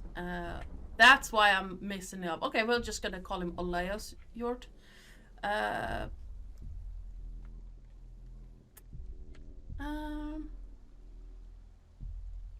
need to bring something up. I just realized. There we go, because I need to look up this guy's stat blocks. Stat block.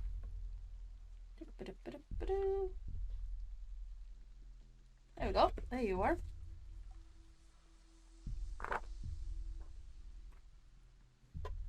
There we go. So,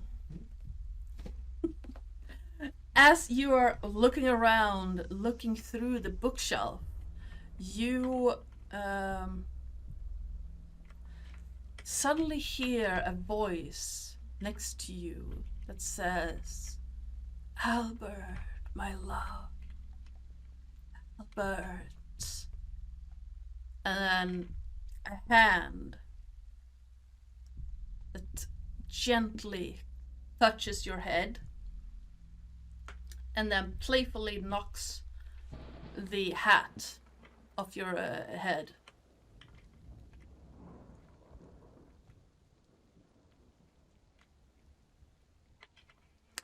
So I am going to be rolling these as well. How many?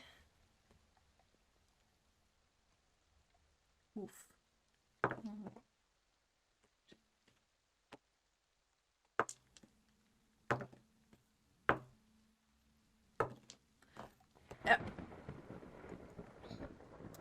So, what is he?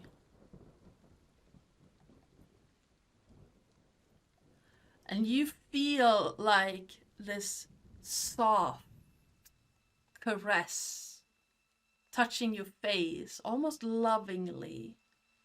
And then a burning sensation in your throat, like cross all the way from your chin into your chest. And yeah, Frey starts feeling this pull and push in various different directions. And something is wrong. You feel like someone has wronged, like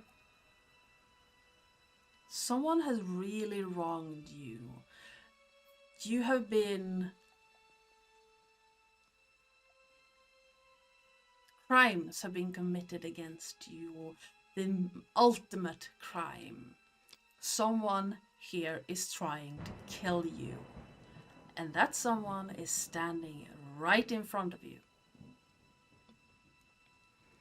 The whole time you hear, why did you leave me? Why did you betray me? I wanted to help. Looking at where Oscar is standing, this man is going to try and kill you. You know this.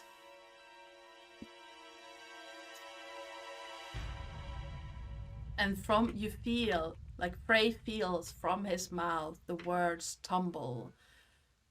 You were everything, Albert. You let them kill me. You let Puri kill me. I just wanted to leave. I did not want to be here. And now you will let them do it again. If you want to try and shake this, please roll me 2d6 for a... No, 4d6 for a manipulation check. Yes. Nice. Good roll, Lilith.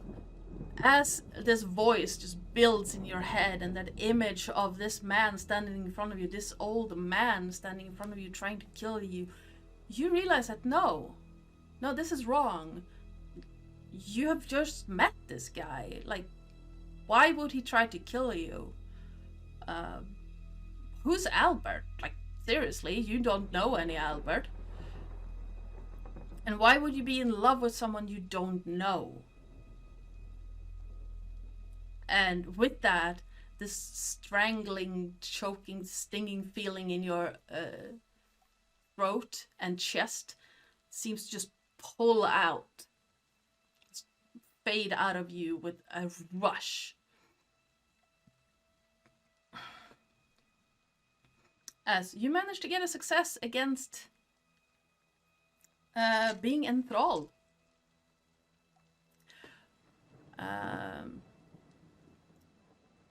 And please roll me a... Let me check what that was.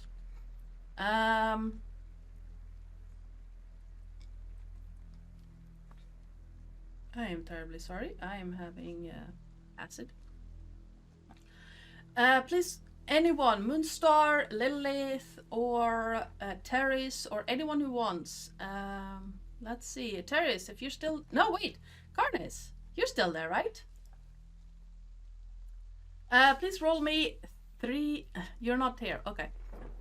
Please roll me 3d6 in chat.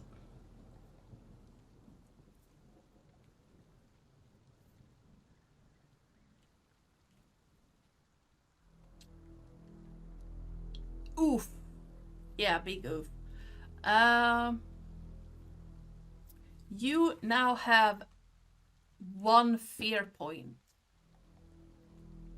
So, on the mental stat, we have frightened.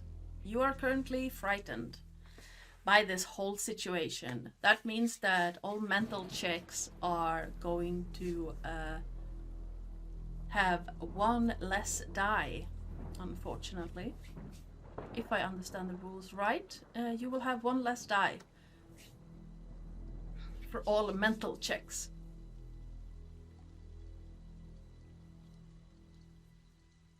So, as this sensation, this feeling leaves you, it leaves you with a sense of fear. Like, this is wrong. This whole place is just wrong. The old man is looking at you like, okay, and then turns his back to you and keep looking through the books, picking some out of there, one at a time.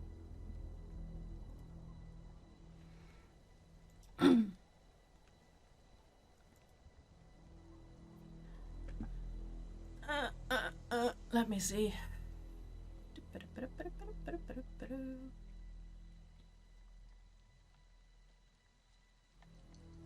There we go.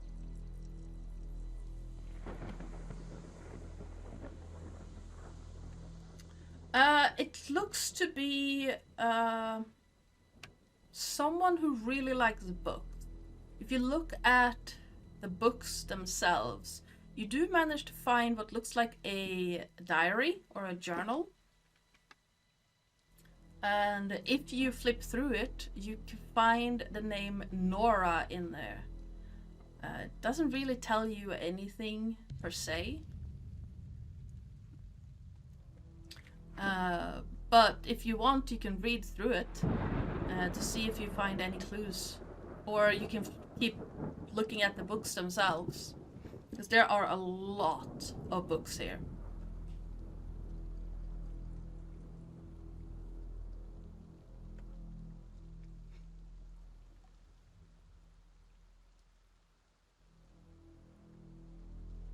Read a journal to find clues? Yeah, absolutely. It seems to be a very, very neatly written journal in a very steady hand up until the last few entries. And it seems to be entries all the way up until April.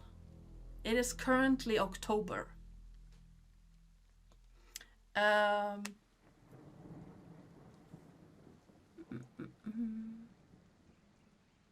There is, in fact, a mention of an Albert in this.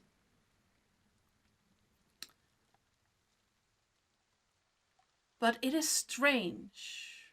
It is odd. Nora, the writer of this journal, talks about nightmares that she's had in that involves a man called Albert, a man called Piri, and 2 women, one Katja and one Helma. In this nightmare, Nora is chased. She comes to this inn and then she's hunted by a man named Piri until Piri catches up with her and cuts her throat. And each time she wakes up screaming, and each time she tries to find solace with her husband, the barkeep, Sami.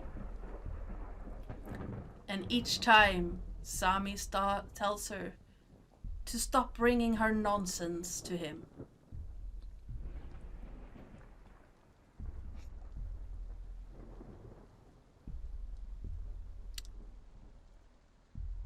And further into the reading of this journal, you realize that Nora is talking about this Pyri as if it is the barkeeper's grandfather.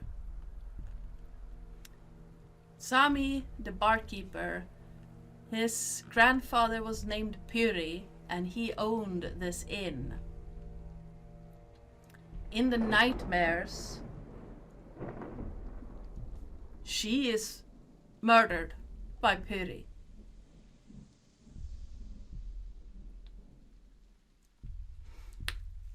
And in her nightmares, her name is Olaus Hjort, because I mixed those names up. The last entry, with an unsteady hand, says, April 3rd. If I stay here, he'll kill me. Tonight I'm packing my things, and I'm taking Pyri's letters with me. I show them to Sophia when I come for her.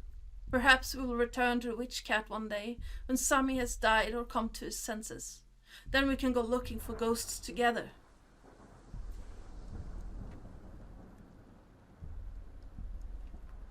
The rest of the journal is empty.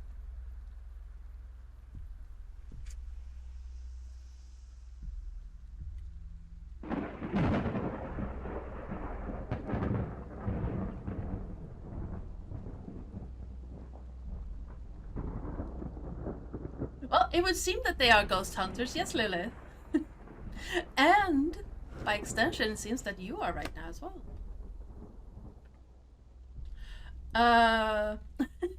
There's nothing more written that you can see in this journal. You can give me an observation check if you want, or observation or investigation. That is entirely up to you. If you do observation, you get 2 extra dice. If you do investigation, you get 0 extra die. Well, you get 1 extra die.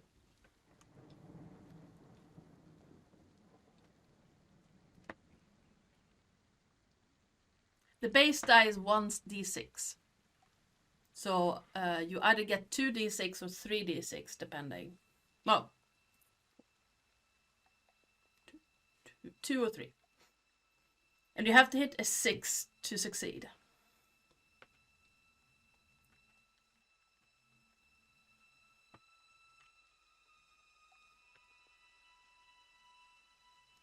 It doesn't seem like anything else has been written or like at all in this in this journal. Seems like after April 3rd, this journal has not been touched. There are not even residue of ink on any of the other pages. I just bit my tongue. I don't understand how I did that. Meanwhile, Oscar is pulling books out and mumbling to himself, like, "Oh, she had a lot. These are a lot of valuable books. Maybe this one? Yeah, maybe. Yeah." And sitting down on the bed, he has stacked the books next to him on the bed and are flipping through them.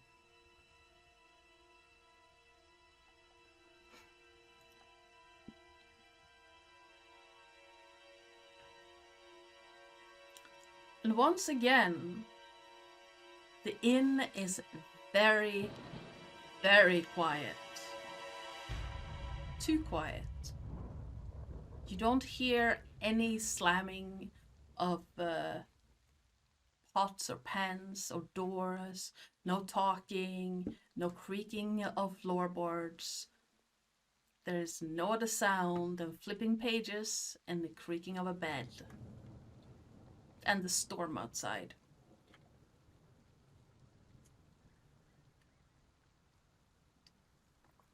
In your head, your breathing and your heartbeat is very, very loud. The fear of what just happened to you is still there, still tingling along your senses. Oscar looks up from his flipping through the books and just, well, did you find anything, sir? Anything of note? Other than staring at me, which was uncomfortable.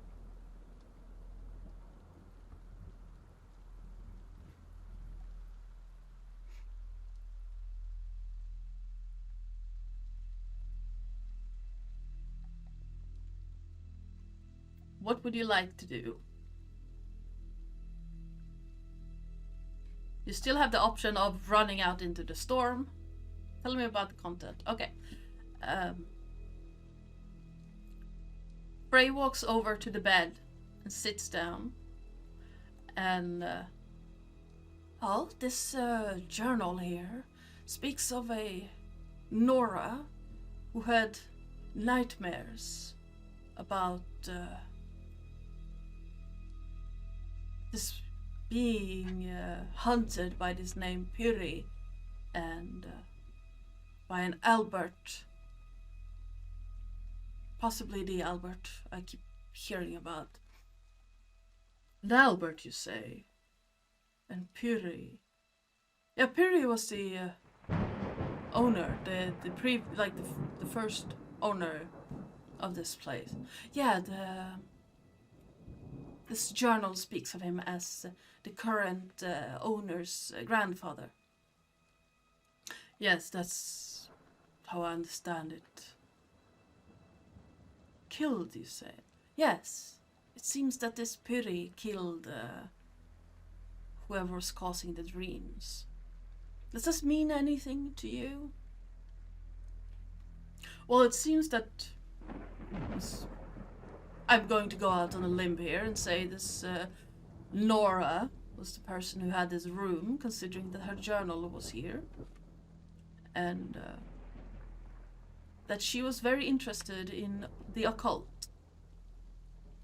She has very many books on occult beings, particularly various Vaesen and equal devilish creatures that really should not be allowed on God's green earth.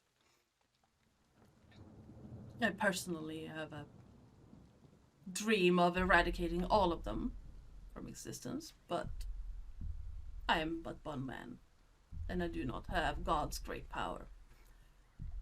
However, these books might help. And he'll turn around 2 of them towards Frey and point at various things. While talking, he'll say, so this one talks about a ghost, which would fit the state of this inn. It was a very nice inn up until about a year ago, but it could be a ghost. Based on what happened earlier, and seemingly it's described in this, it could also be a revenant, and I don't really think it could be, but it could also be some form of spectral. Either case, we don't have much camera to go on. I did not bring anything to, either of these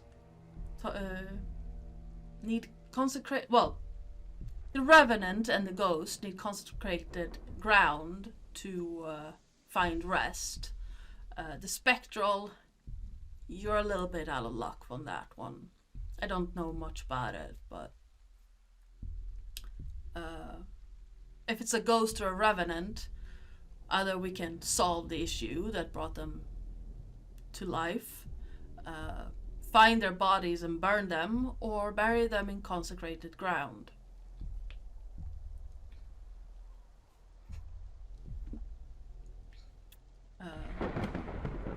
what you would like is perfectly... Well, I personally would like to burn. If we find the body that doesn't seem to belong, let's burn it. It's very far to the nearest church or graveyard. If it is a spectral, however, we might have to do the ritual, and I did not bring any supplies for it. So let's hope it is a ghost or a revenant.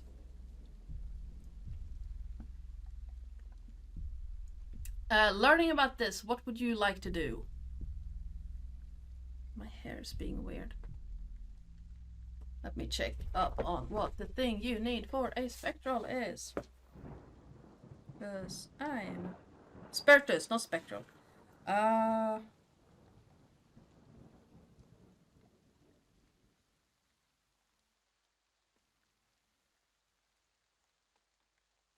Yeah, the...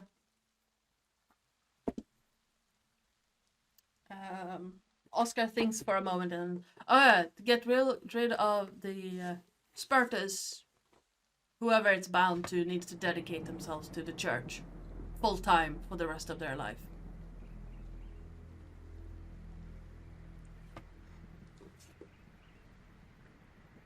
And never commit any sinful acts ever again. Let's do this.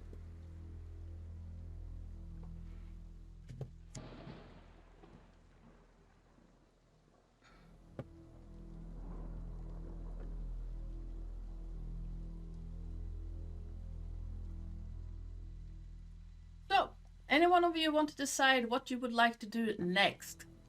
Remember that you are frightened, which is a -1 die to all mental checks.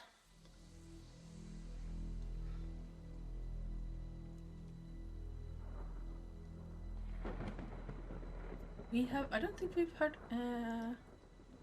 anything from Seth in a while. So, Arcane Keeper, if you're still here, what would you like Frey to do next?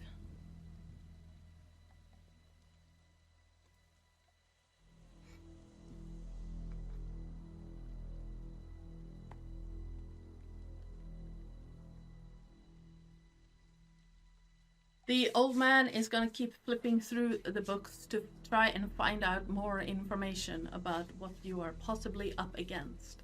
Also remember, there is the Shadow Theater to find out more about. There is... you have found the room that the old man wanted to investigate. You could find out more about Piri and the rest by looking through the inn. The Shadow Theater. Okay.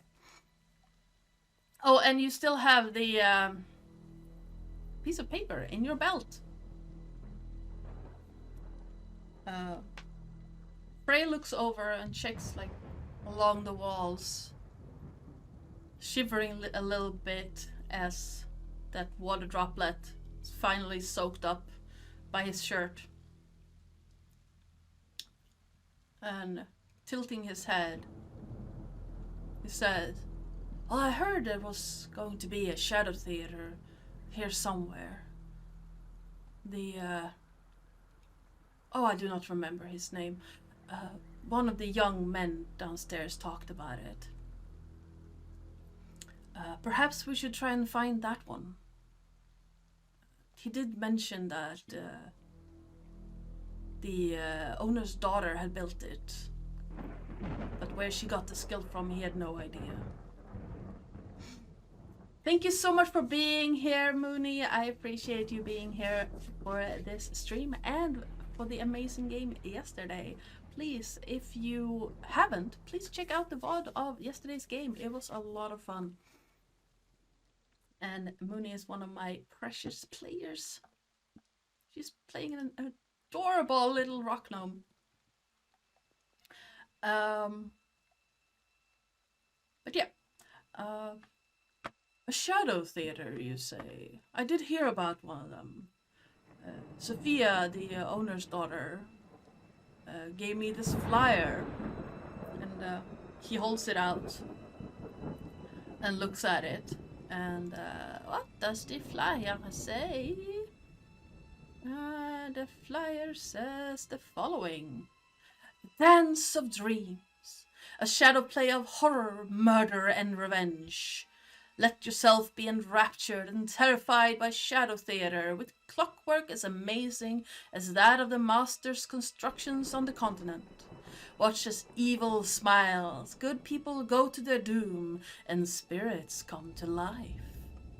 Follow Oleo's Yurt's encounter with the Black One, his struggle, and finally the betrayal which claimed his life.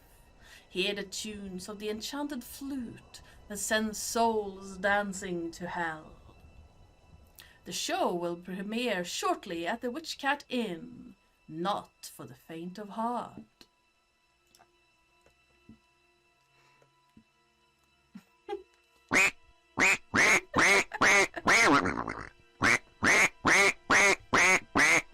Welcome back-ish, Lilith. So, Oscar looks directly at Frey, looks down at his books, looks at Frey again and says, that name keeps cropping up. If the show is about this Oleus, and Oleus is in this journal, we should go check it out. Oh, we should go investigate this shadow theater. It's supposed to be in this inn, according to this flyer. Let's get this show on the road. Frey nods his head and says, I am inclined to agree with you. Shall we? And as you walk out of the room, once again, aside from the storm, it is quiet. The lightning is more distant than it was before.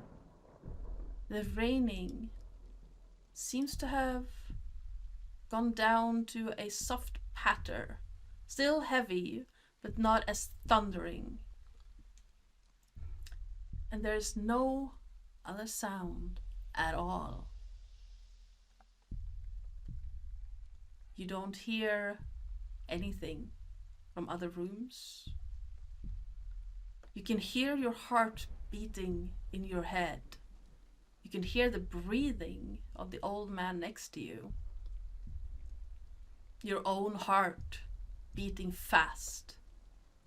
And that tickling of adrenaline racing up your arms. Groaning of the building around you. Looking around, you see what looks like a trapdoor in the ceiling. You can just about reach the hook. And you figure that a good pull would probably open it. Doesn't need much force. Just a little bit of body weight behind it.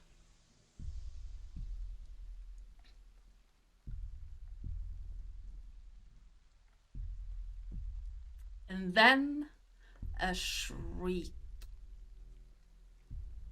pierces through the inn, unlike any you have heard before. Let me see if I can find something like that. No, that wasn't the shriek. Where's the shriek? Where's the... I can't find it. Frey jumps and looks around and... Who or what was that? Oscar looks at you, eyes wide, and sounded like a ghost essentially. Yeah, it says, "Who are you?" But Not the shriek I was looking for. Um,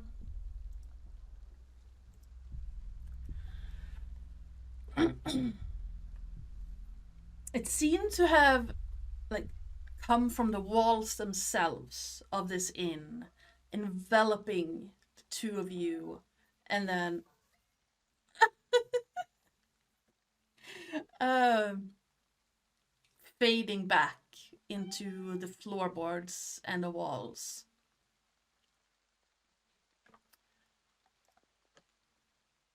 Oscar looks at you again, like eyes wide, and I have a feeling we should probably check out this Shadow Theater before we become the Shadow Theater.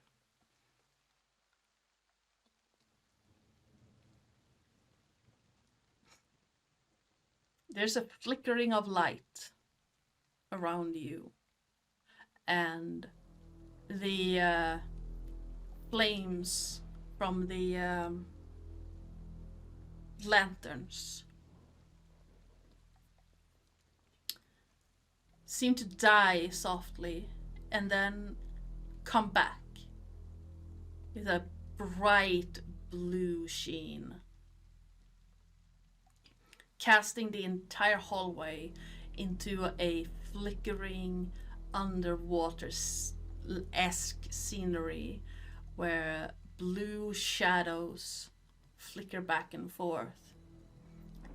Frey turns to Oscar and says, "Once again, I must agree with you. However, it seems the Shadow Theater might already be upon us." Thank you, Seth, for that line. That was glorious. Yes. I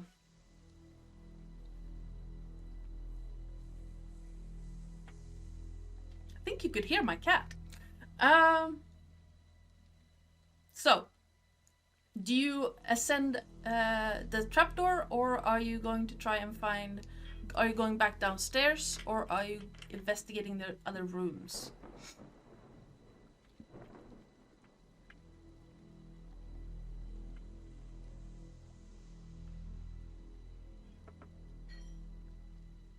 Ascend the trapdoor.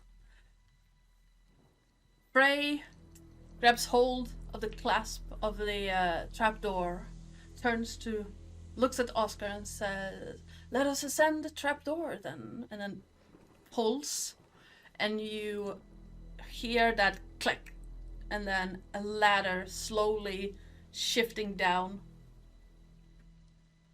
as the trapdoor opens.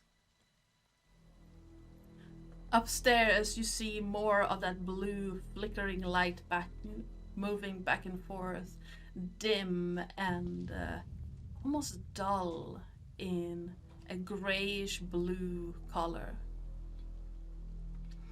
You ascend up the ladder, it creaks under your feet, to find a attic absolutely filled with broken crates, boxes, rolled up rugs,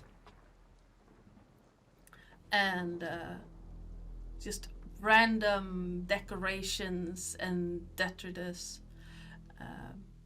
At the far end, a large area has been cleared, and you see what looks like a nice woven curtain hanging. It must have taken a lot of money to buy that curtain, because it looks really nice. Moving closer, you have to step carefully to not trip on the debris on the ground in the attic. But moving closer, you do see that there are several chairs set out in front of the curtain, as if to make room for the theater and people sitting in the theater. I am going to roll 4. That's not good. And Frey, you feel a hand grab hold of your arm, and the arm is shaking as you realize that the old man is very, very afraid.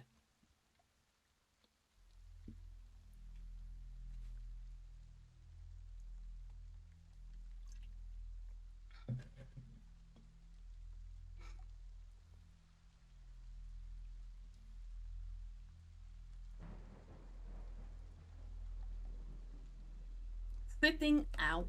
I just bit my tongue again. Um,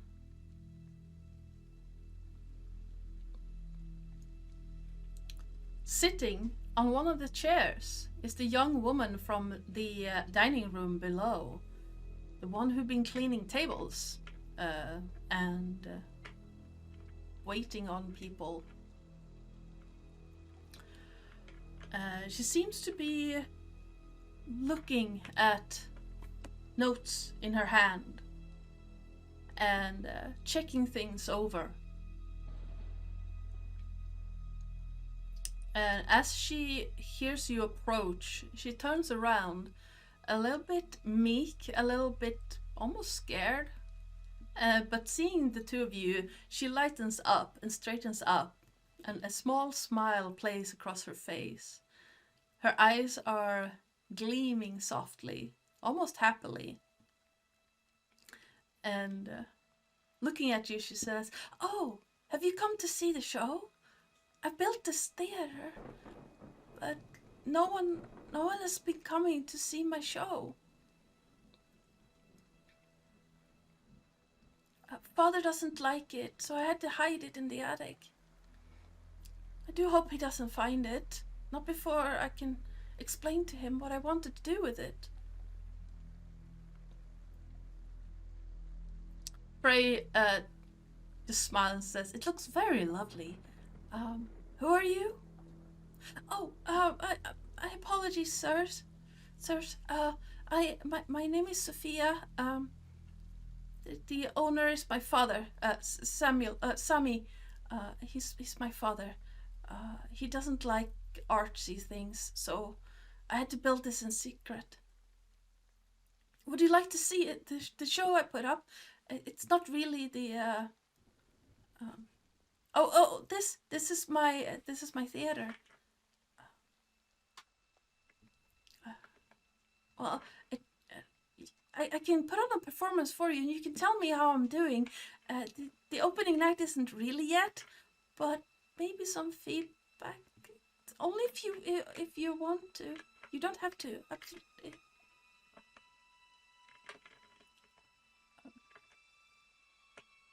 I can show you how it works if you don't want to watch it.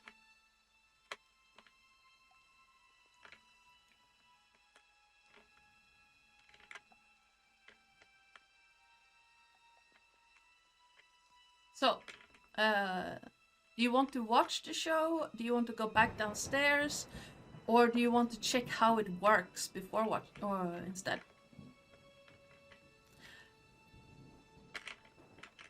Smiling, Frey says, "We would be delighted to see your opening act, Sophia. What's the show about?" "Oh, it's a murder mystery. It's about this young man, Olaus, who was murdered, and finding who did it is what the show is about. It has ghosts in it, and yeah. So if you, it's a bit scary, but if you want to, yes, absolutely. I'll set it up and let's start it. Okay? Yeah. She hops up and, smiling happily and wildly, she runs around behind the curtain and here we go. And you hear it click, click, click, click, click, click, click, click, click, click, click, click down as the theater is. She cranks the theater to get it started. And I do have something here, sound thingy for it. Block. Work.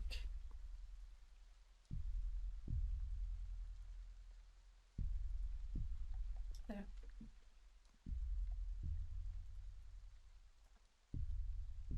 Hello?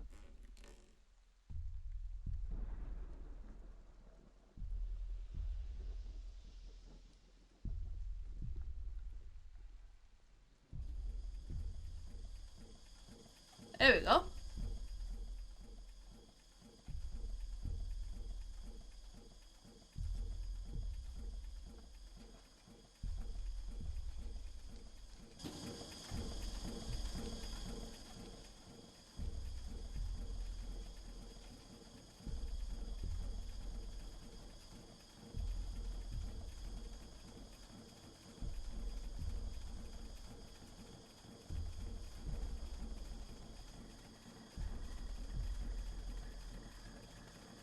There we go. And with a cranking, a clicking, and grinding sound, the mechanism starts.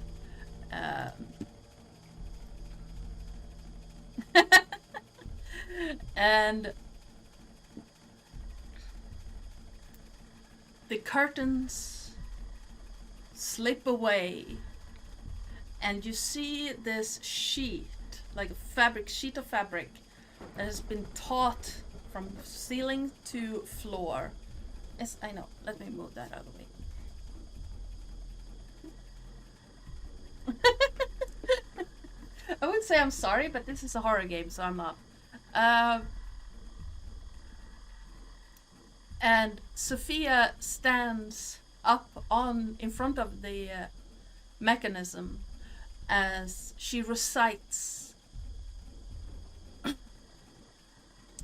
this play, and behind her you can see shadow figures acting out what she's talking about. So, and what she says is, a young man wanders through Europe, seeing things few people are fortunate enough to witness. He dances with queens and visits Versailles and the Palais Royal. There people perform his plays and praise his name, and life dances along like a dream. But the people's revolution sweeps the land with grenades and fire.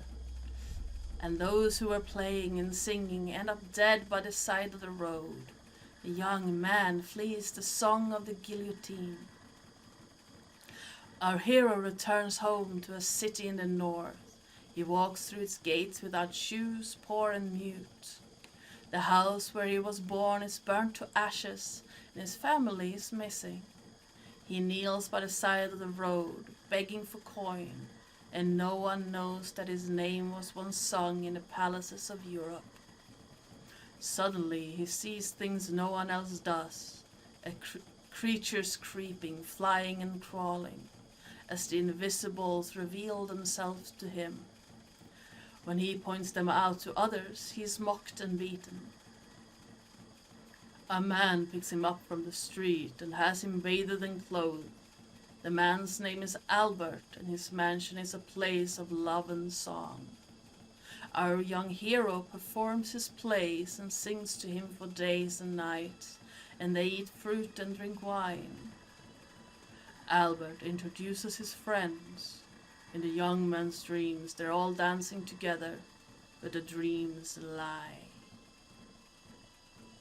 It was you. You brought me here. You asked me to sit down and talk. We spoke of the future and the world. I have the right to refuse. You said so and smiled, and then you butchered me like a pig one hangs from the ceiling. You buried my body in unholy ground without priest or consecration. Now dreams are all I have left. I gaze out of the audience at the Palais Royal. I dance with a princess. I eat cake. I look up into your eyes, Albert, and I let you take my dirty hand. You summon me to Pyrrhus Inn. You make me a villainous proposition, and I decline.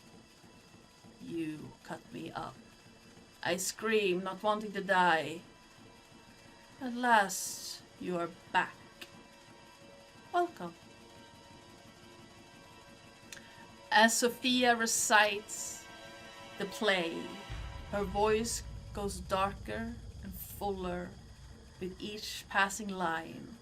And as she says that last welcome, her eyes roll back into her head and she leaps towards Frey.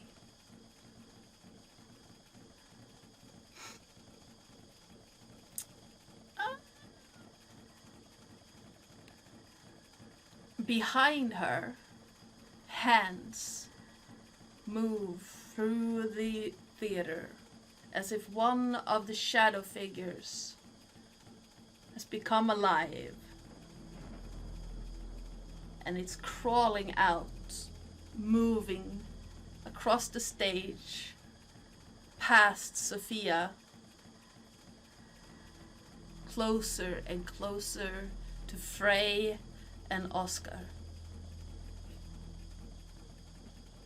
Gleaming red eyes are fixed on you, Frey, and the creature keeps whispering, Albert, why did you lift me up to kill me? I dream of Paris, of us, of your home. You said I could leave. Why?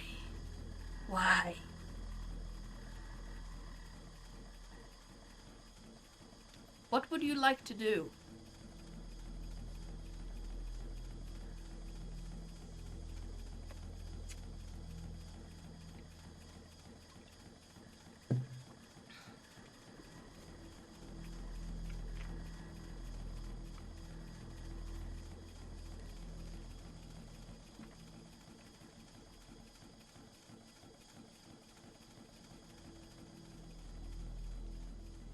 Behind the curtain, the shadow the shadow theater seems to have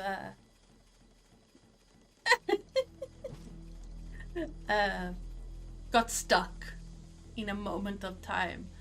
Okay, Sophia is right next to you. She's standing there. Her eyes are completely white and she's holding her hands out like this. Next to her, a little bit in front of her, is this thing that just came out of the shadow theater. Okay, so you want to hit her in the face while attempting not to pee yourself. Okay, so give me a... First of all, give me a... What is that? Would you like use logic or empathy for that? You can see your stats there next to the picture. So you can use either logic or empathy to avoid another fear. Now keep in mind that since we already have a frightened condition, you will remove one die from it. So you will be rolling -1 die. So since empathy again? Sure, absolutely. So please roll, because you start at 1 die and then you add 4, you would, and then you remove 1 die. So roll me 4d6, please. A success is a 6.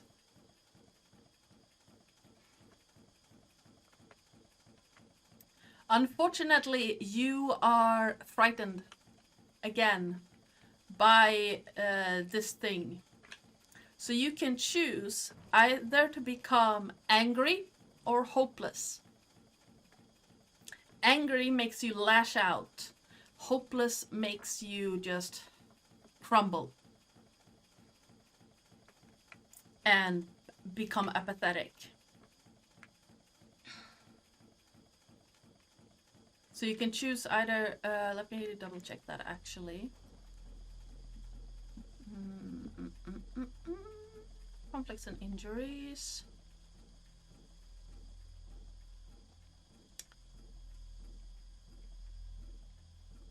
So if you become... Let me double check that actually. Broken, no. Not, I don't want to have injuries, I want fear.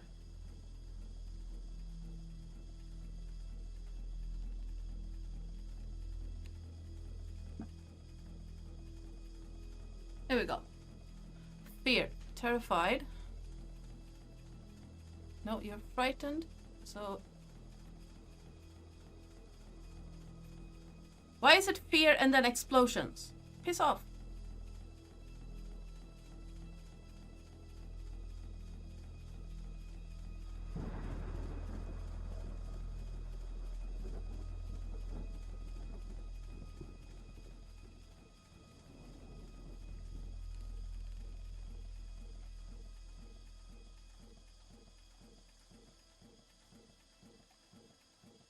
Okay, so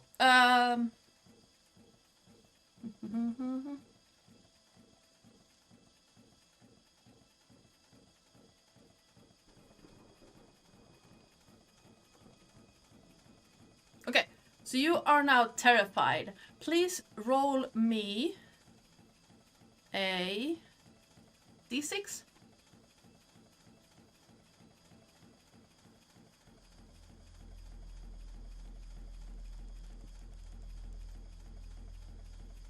Three. So it's going to take 3 rounds for you to regain composure. You're still low-key frightened since earlier, so it was going to take 4 rounds for you to regain composure. So at this point you have 4 choices. You can either flee, freeze in place, faint, or lash out.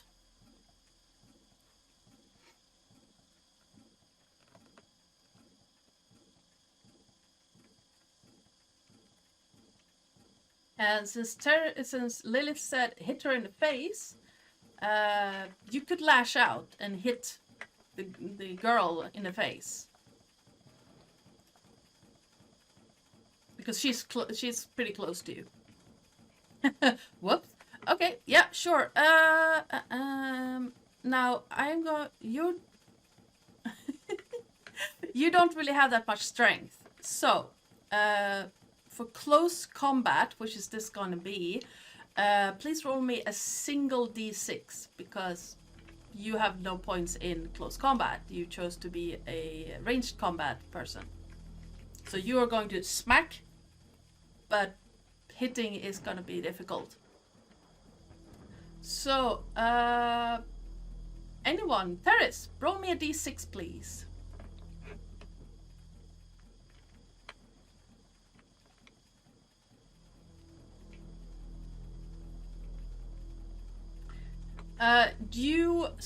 Frey swings out towards the girl in, like, fearful attack, but misses completely. She takes a step to the side, seeing the hit coming, and cowers with her head, like, her arm above her head.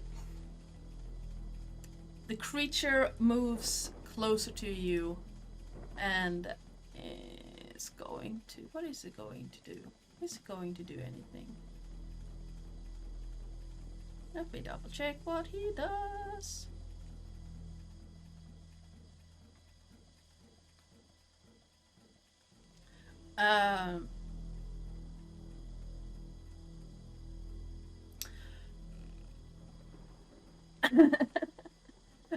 You see Olaus continue on, rise up as if to strike Oscar, and then just go straight through him, and then continue moving. This creature continues moving towards the trapdoor and vanishes down the hall.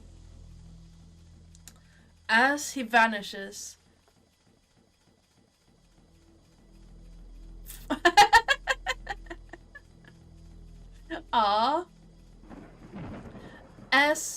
the creature vanishes through the hole, Sophia shakes her head, looks up, her eyes back to normal again, looks at Frey and Oscar, and just, what happened? Did you enjoy the show? I worked very hard on it.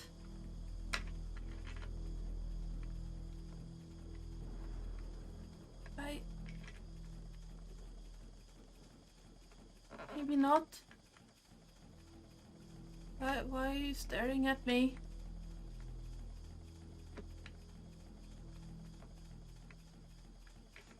Oscar shakes himself, takes a deep breath, and then, without a word, turns on his heel and, at a brisk walk, walks over towards the trap door and slips down it. You hear the click, click, click, click of the ladder, and then a clunking sound as fine boots meet the floorboards on the second floor. In front of you, Frey, is a frightened woman. Your heart is beating a mile a minute in fear. Adrenaline is surging through you, and you realize you nearly struck this woman out of pure fear. Your hat is nowhere to be seen. You didn't pick it up, so you can guess that it's still in Nora's room. And the mechanism of the Shadow Theater is still grinding away, still stuck in that particular spot. Over and over, you can see the shadow puppets being murdered. One shadow puppet killing the other. Repeatedly, over and over and over. Heavy rain thundering against the roof above you. And in the far, far distance, you hear thunder. Lightning striking.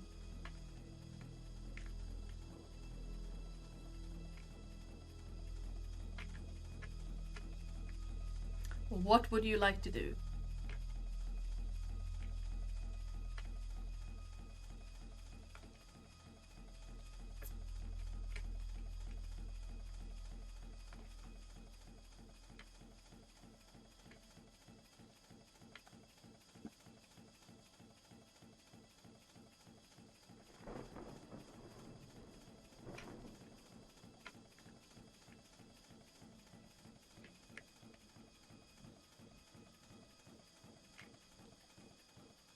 Anyone can write something you would like to do in this. Well, as she read out, the theater tells the story of how Pyri, the previous owner of this inn, killed Olaios. And Sophia, with the male's voice, said something similar. So over and over you see a smaller figure being killed by a big, burly figure, a shadow figure.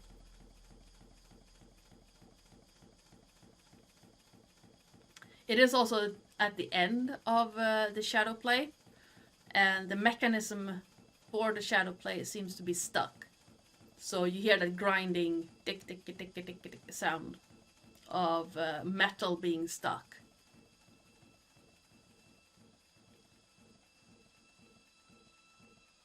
Your companion, Oscar, has walked down to the second floor. You are terrified, and you were attacked by something scary. Well,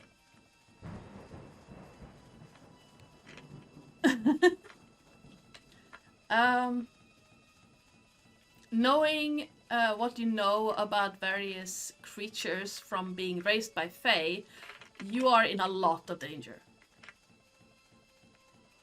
It seems to have completed, but it hasn't been reset yet, so it's stuck. So you have to reset it for it to go quiet.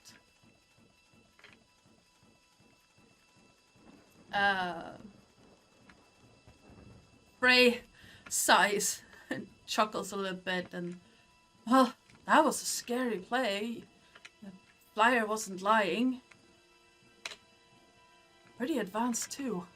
Oh, my heart still racing. Oh, was that creature part of the show? And Sophia looks at you like, no, I have never seen that one before. That one, well, I have seen something similar before, but only in my nightmares.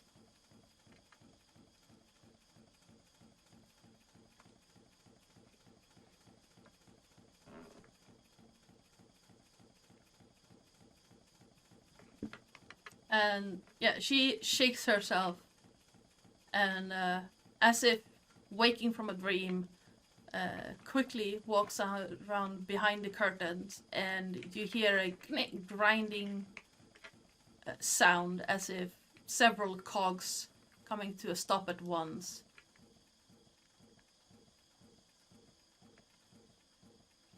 As there we go. As she resets the Shadow Theater. I thought, hello? Have I missed something? I must have missed. There we go. There we go. In the sudden silence, you can hear the rain outside. It seems to be softer now than it was before.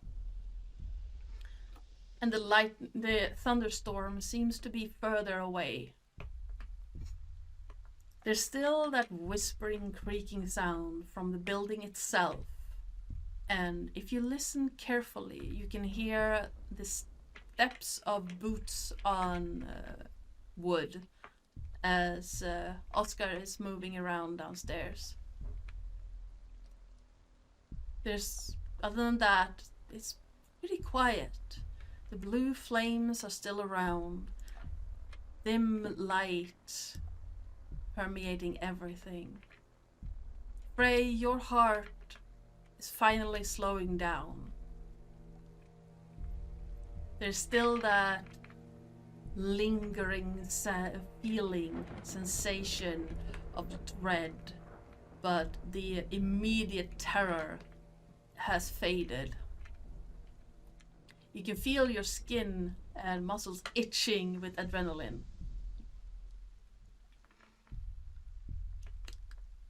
Sophia comes out from behind the curtains and slumps into one of the chairs. Oh,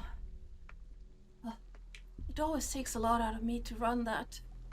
I don't understand why. So, you now have a chance to join Oscar downstairs. Go back to the books to see if you can learn something else, or keep investigating the inn or the room for any clues as to what is going on.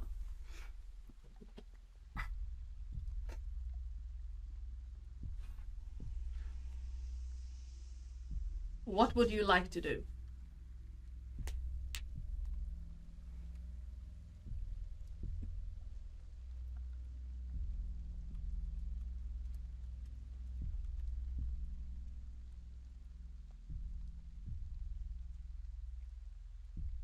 Any one of you can decide what you would like to do next. Hi, kitty. Talk more to the lady. Okay, what would you like to ask?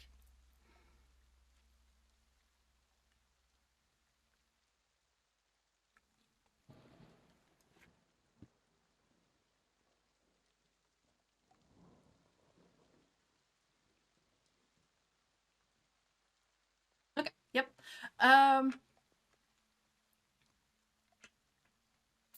Frey walks over and sits down in one of the other chairs. Turning to Sophia, he asks, so you built this thing from your dreams? How long did you have these dreams? Yeah. I've always liked art and theater, but my father, he hates it. He's always hated art and occult and anything that has to do with any of that. And so, when I tried to bring it up, he got mean, and I stopped bringing it up, and that was why Mama left too. I don't know really what happened between the two of them, but my father has always hated anything to do with the arts, and especially theater. And then both me and Mama started having these dreams about a year ago, and Mama got very afraid. And she tried to talk to my father about it, but he didn't want to hear it at all. And I had these dreams about theater, and I started building it. I had no idea what I was doing. And then the story got weird and interesting, and I don't know. It's not something I could have done. Not without going to school, and father would never let me do that. And the story just came to me in the same dreams that let me build it. So whoever sent the dreams must have sent me the story as well.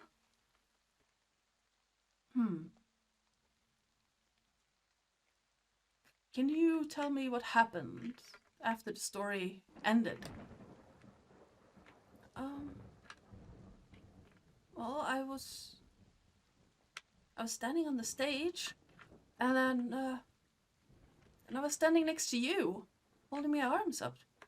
For some reason, I do not know what happened between that.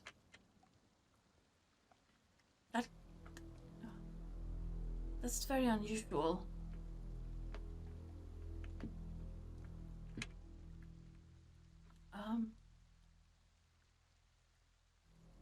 Did I do something wrong?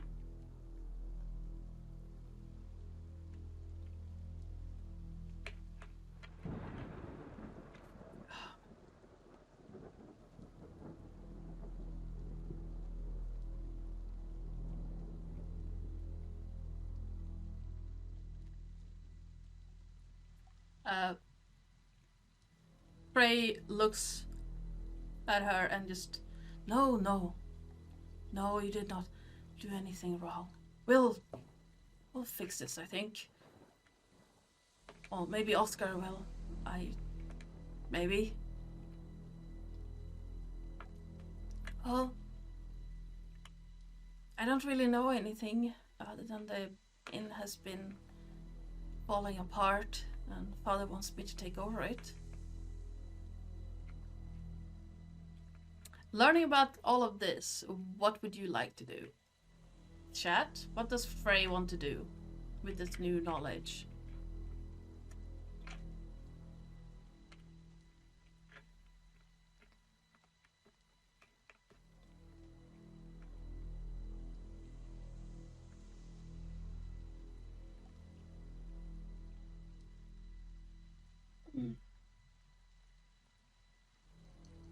Let's see, who hasn't followed the old man, take the girl with him? Yep, we can do that, absolutely. Frey stands up and holds a hand out for Sophia. She gracefully takes it and follows him. And as you pass through the attic and walk down or climb down the trapdoor, blue lights flicker in the lanterns. The whole area, like the whole room, the whole hallway, is dancing with blue lights. The dimness has become brighter, and the shadows have become longer. The pitter-patter of water on the roof is a little bit quieter down here, as you're not directly under the roof. The creaking of old floorboards is loud under your feet. Oscar seems to have walked back into Nora's room, and as you reach the door, Sophia pauses for a moment, gently touches the door frame before taking a determined step through into a room. I have not been in this room since Mama left. I can't believe it's been almost a year now. Well, it has not. It has been half a year.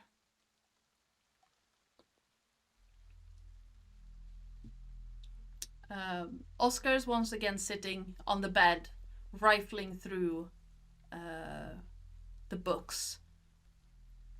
And with a triumphant sound of "Aha!" he holds up a book and then, tapping his hand on it, he says, "It's, well, judging by the creature that came out of the shadow theater, we're dealing with a revenant. It's both a bad thing and a good thing, and we need to move fast."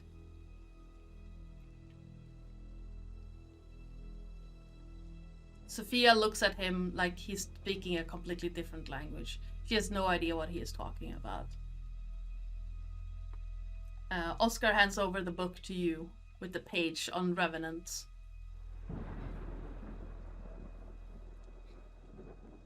Well, he holds it out to you. Oh, and your hat is on the bedside table now. Oscar has picked it up and placed it there, instead of it lying on the ground.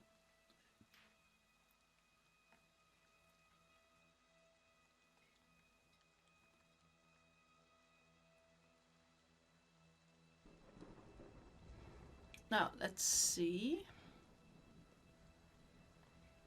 There was...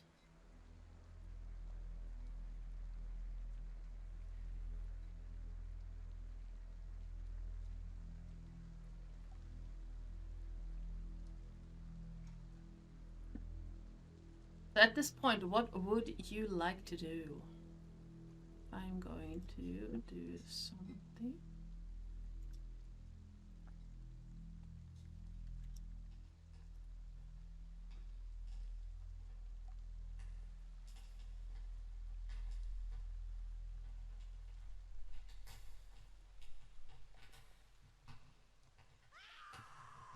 Nope, wrong thing.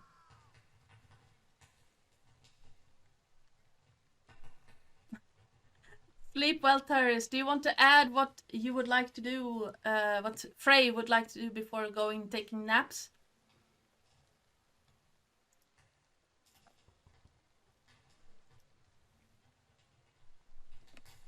Thank you.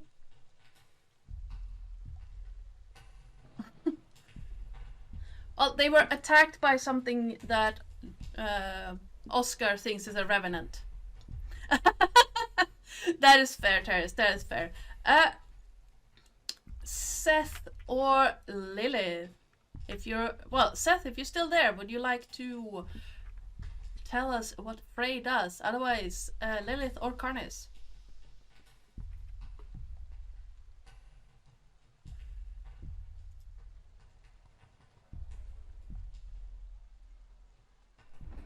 Nope, not that.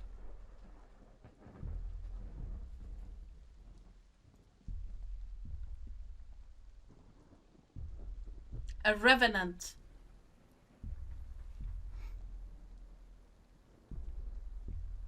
So if you take the book and read it,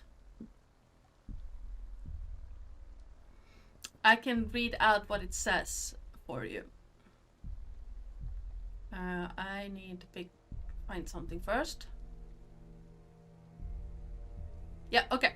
So Frey takes the book and reads the paragraph about revenants from it. Please roll me a...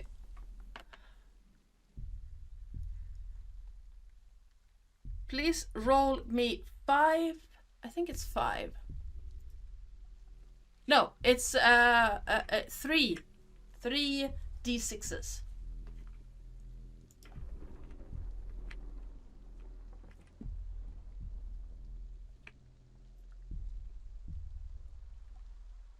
You pick up the book. Most of it seems like gibberish to you, but one paragraph stands out. What I was rolling for was if... Well, you can re-roll it if you want and push it. So to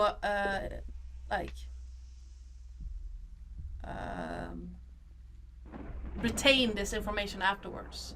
So if you want to push it and re-roll it, you will suffer a condition. But yeah, no. Your frightened condition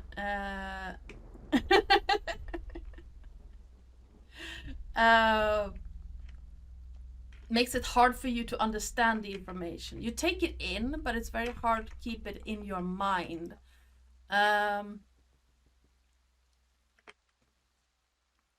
You're feeling very tired all of a sudden. Like, life is just... and things just don't want to go your way. Your body feels heavy and breathing is labored as you just got exhausted. The day has been long, you're cold, you're scared, and just you realize just how tired you are. But what you read and what you can remember of from reading is that the way to destroy a revenant is to burn the body or carry it to a churchyard and bury it there.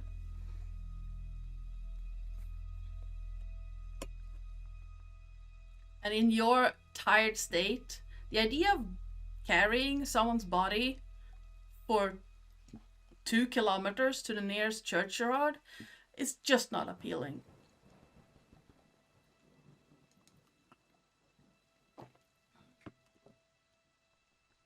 Yes, there is a very distinct difference between a revenant and a reverend.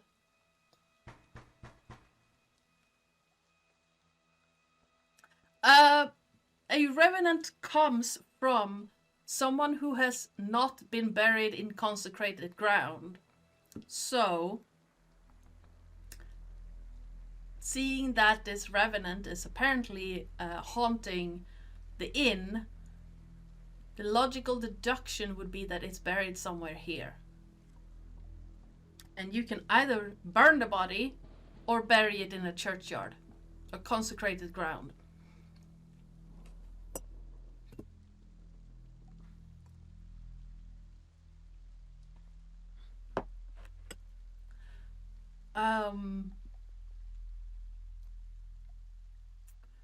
If anyone wants to, you can please roll me an observation check. That would be give you 2. You don't know where the body is.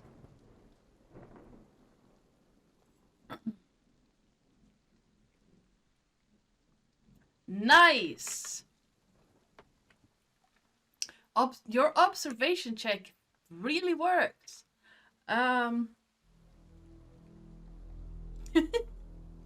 Really nice. Well done, Lilith. Yes.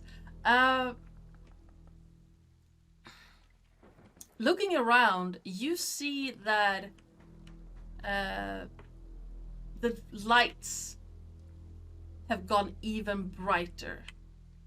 And you hear a soft laughter from somewhere, like a just keeps going over and over and over again. Something is very, very wrong. Someone like this giggling, laughing, seemingly coming from the woodwork. And there is this scraping sound. Like of a chair moving. In the stillness of the night, you notice that there's like a scrape, scrape, scrape, scrape.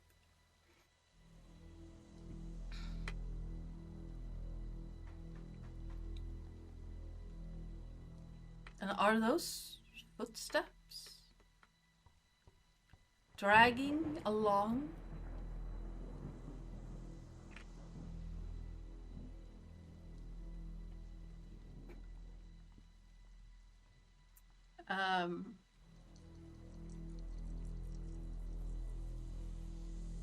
Looking around you, you once again see Oscar looking at you with unseeing eyes. Slowly, his eyes seem to fall shut, and gently falls back against the covered pillows of the bed he's been sitting on, and starting to snore softly. In his sleep, you hear Katja, Albert, Hilma, Piri, Albert, Piri. Why, Hilma?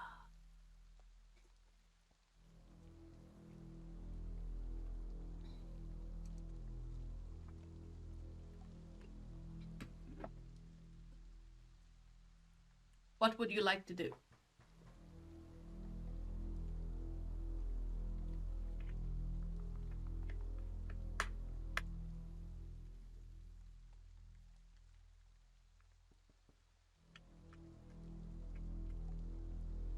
You have not yet been outside because of the rain, but the rain is lessened. There's still raining, but it's not as heavily. The thunderstorm has passed. It's pretty far away now. You have also not checked the kitchens and the other rooms. Okay, you want to go outside? Sure thing, let's go. Stepping away from the sleeping Oscar, you walk downstairs and open the door to a soggy outside. The drizzling is thick, but not as bad as when you arrived. It's not pelting you with water. It's a faint drizzle coating the entire region in a sheen, dripping from overgrown hedges and a bird bath that definitely needs some cleaning is thick drops of rain that has been gathered. The bird bath itself is overflowing. Around this dilapidated garden is a hedge that really needs some trimming. Twigs and branches are sticking out everywhere. Leaves are falling on the ground. And towards the back of the what's it called? The yard is a mound, like a small hillock with a door in it. There's also a few bushes, and on the other side of the backside, you see a greenhouse. There's also a stable with storage in it, currently housing 2 horses and a cart. So, where do you want to go? Just outside, run away? Or do you want to investigate somewhere, or...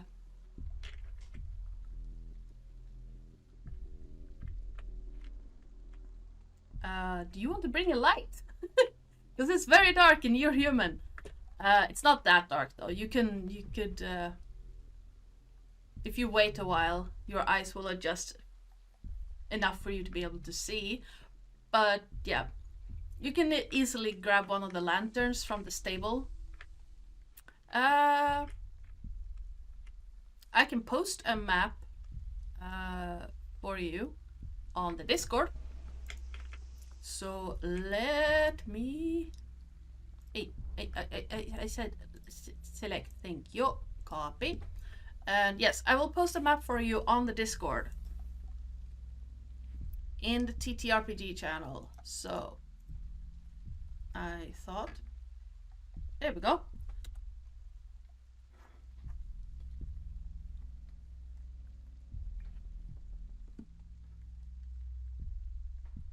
So you are currently standing outside the inn. You walked through the dining area and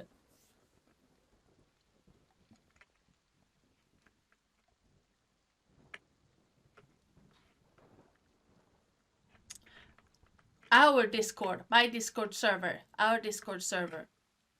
You know what? I can actually post a little thing here. Yes, I can. I'm the smart, I think.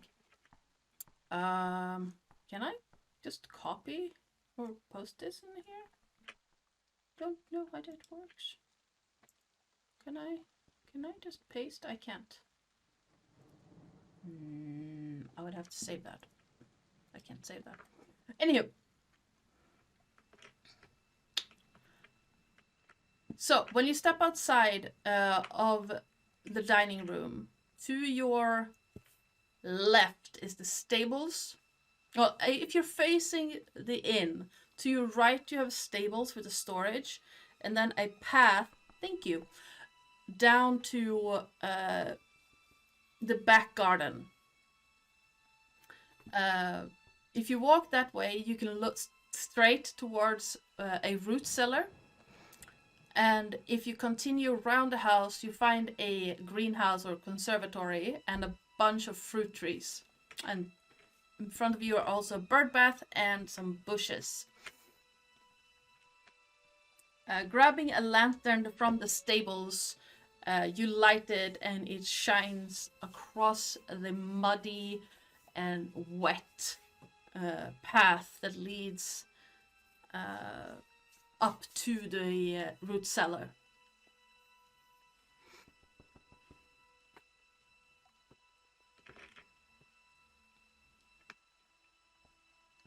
So, what would you like? Oh, hello. What was that?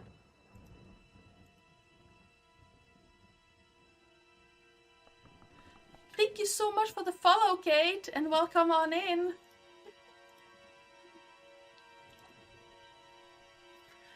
Okay, well, that doesn't give me anything, Lilith. Where do you want to start looking?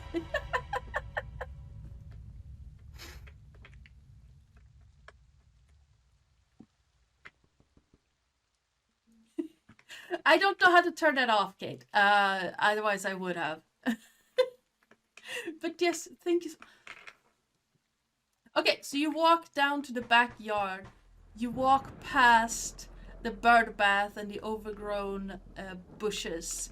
First, on your left is the root cellar, and then continue on. You have a greenhouse and fruit trees. Where would you like to go first? Root cellar, greenhouse, fruit trees?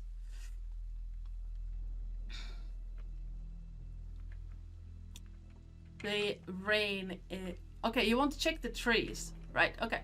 So you walk over to the neatly rowed... That's not a word. That is a word, but not in that context. The fruit trees arranged in neat rows. I can English.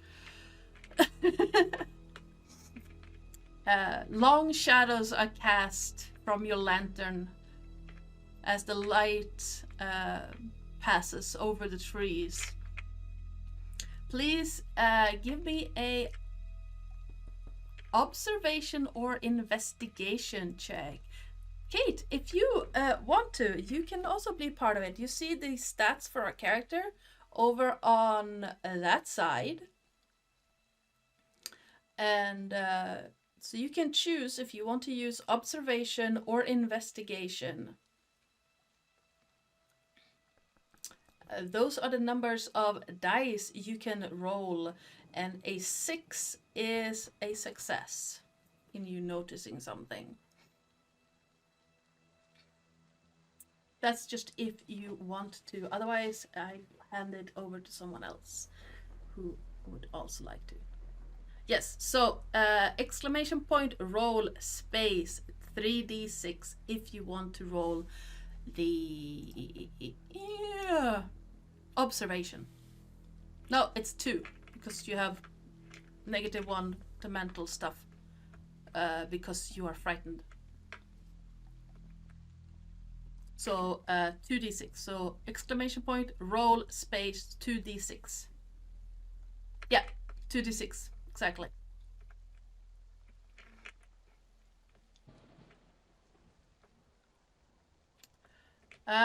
It is very dark under these trees, and the only thing you manage to see in the shadows is piles of leaves that have been kicked off from the storm. The trees themselves look like they could use a good pruning. And the leaves could really use a good rake. The ground under the trees is absolutely covered in wet, soggy leaves, apple leaves specifically. So yeah, a 6 is a success. Unfortunately, you could continue, or you can push the roll if you want, but you're going to suffer a condition from it. So pushing the roll means that you roll again, but something bad might happen. Well, something bad, negative will happen, and something bad could happen.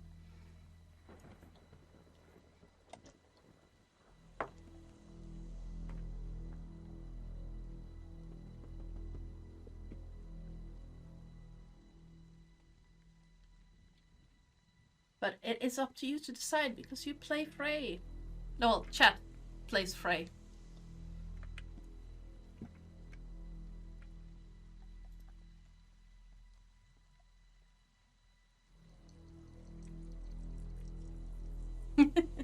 Okay, you want to continue to the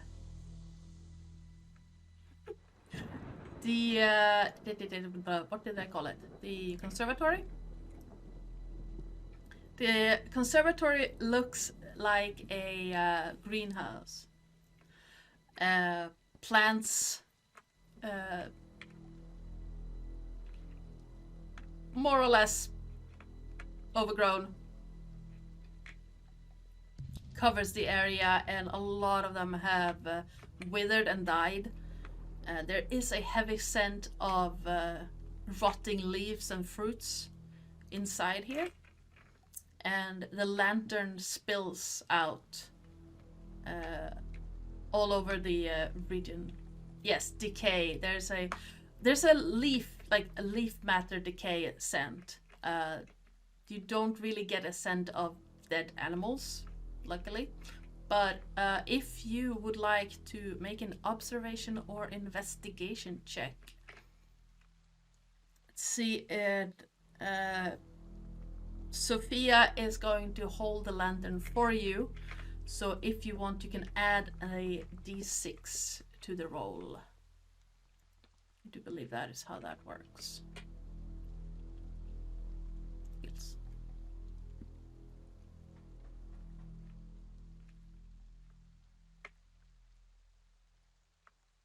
Yes.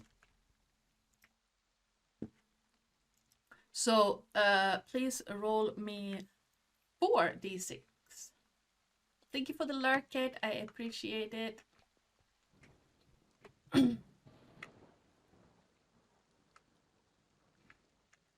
Yeah, anyone who wants, please roll me 4d6 in chat. Around you, the paints of this greenhouse rattle, and everything is so overgrown and dilapidated that you don't really see anything except shadows and darkness in this place.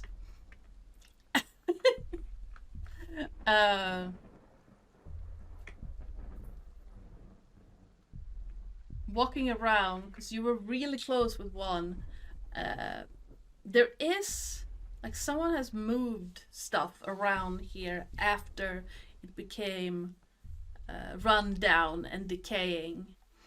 It leads out, but you can't really tell beyond that because the ground is completely destroyed by the rains and your own footsteps.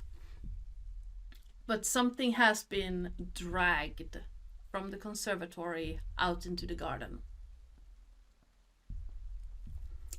Once again, it feels like the lights from inside the inn have become even brighter, and blue flames seem to be dancing back and forth in the windows facing the garden. It's almost like they're trying to push their way out into the garden itself. Someone please roll me a vigilance check. So that would be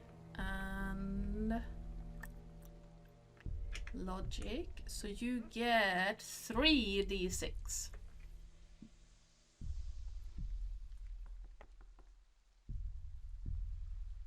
Yeah, please roll me 3d6 in chat. Anyone who wants can do that. Looking around, there's something prickling, like back of the hairs at the back of your neck. But you have no idea what it is until a cold hand grips across your throat and shake you violently. If you want, you can use a force check to try and get out of this grip. You unfortunately only get 1d6 for that one. Or you can try to fight them off, which is also a 1d6.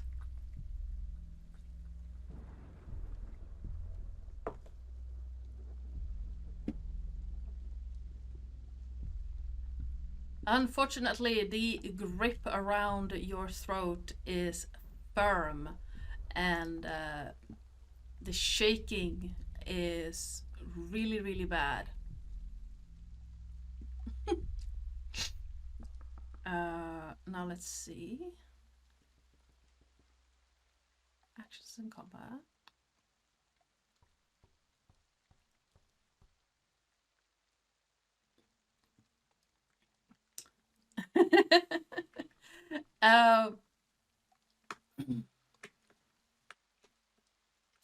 The grip on your throat is firm and like sharp, and are shook back and forth with force.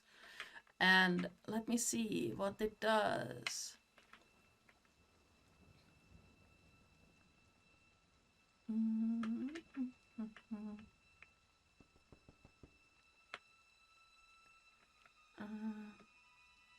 Let's see, can he... Let's see, that's 4. That is a contested run, so you get to roll again. So please roll me 1d6 in chat.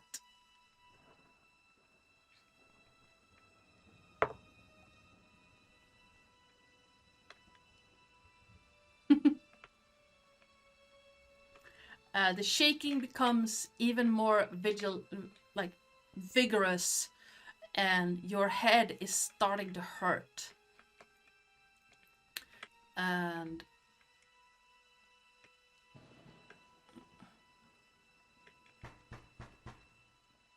there we go. Now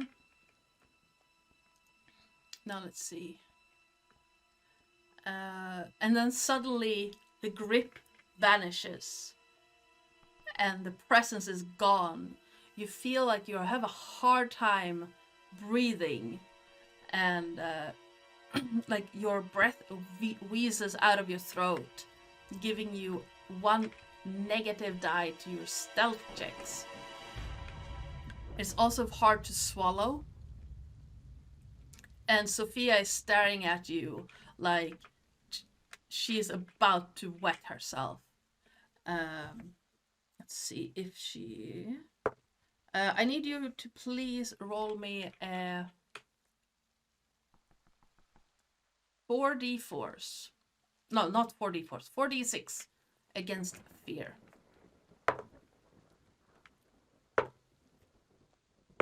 Okay, Sophia is terrified. Absolutely terrified. And... Nice! You managed to not get frightened, even though someone just tried to break your neck by shaking you like a rag doll. Somehow you managed to keep your composure. Maybe it is this, you knowing what this creature is. Maybe it's just trying to keep up the facade in front of Sophia. That is entirely up to you to decide, but you managed to keep your wits about you while Sophia is absolutely terrified and hanging on to your arm. She is frozen in place, seeing you getting shook like this.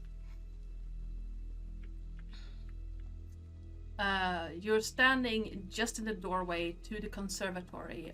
What would you like to do next? You didn't see anything other than rot and drag marks leading out of the conservatory. The ground outside is mush. It's footsteps and mud. But the footsteps were probably made by you. You still have the stables and the root cellar left to investigate.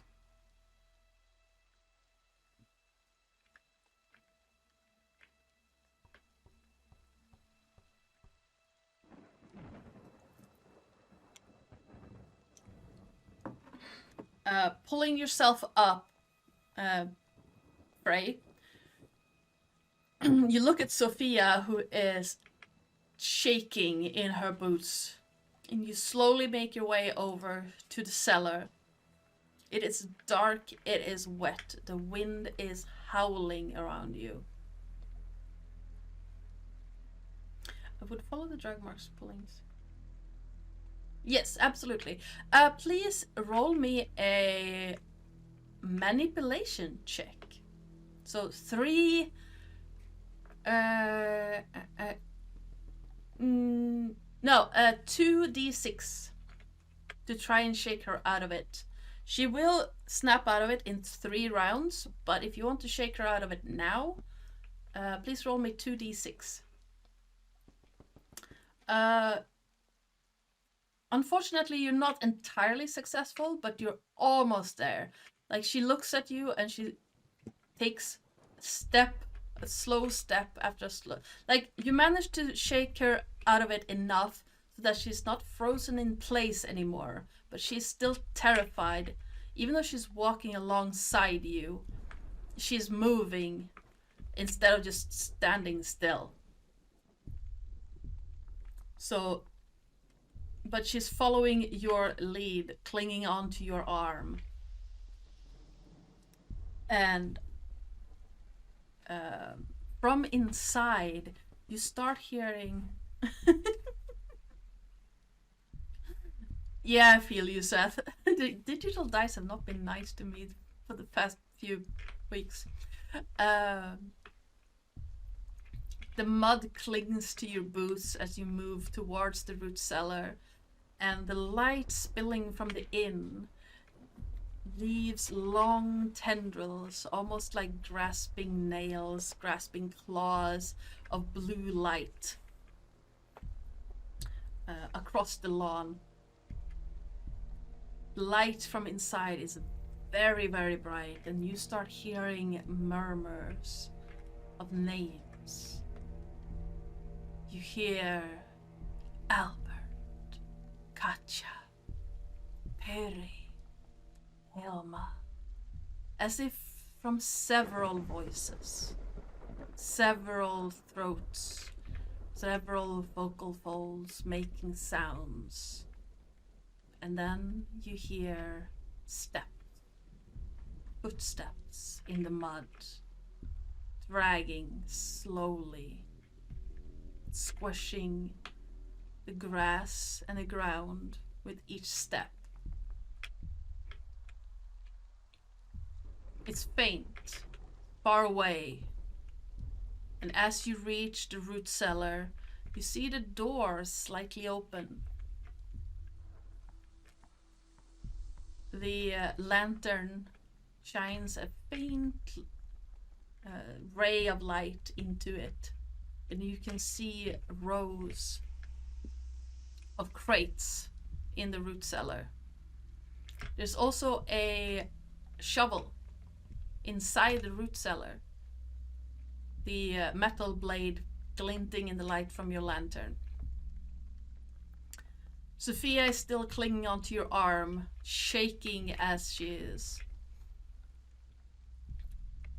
But she seems to be slowly regaining her faculties.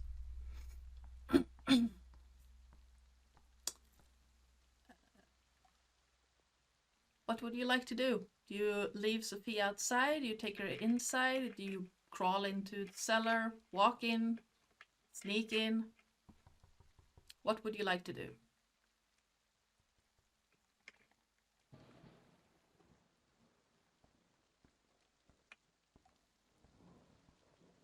Sneaky. Okay.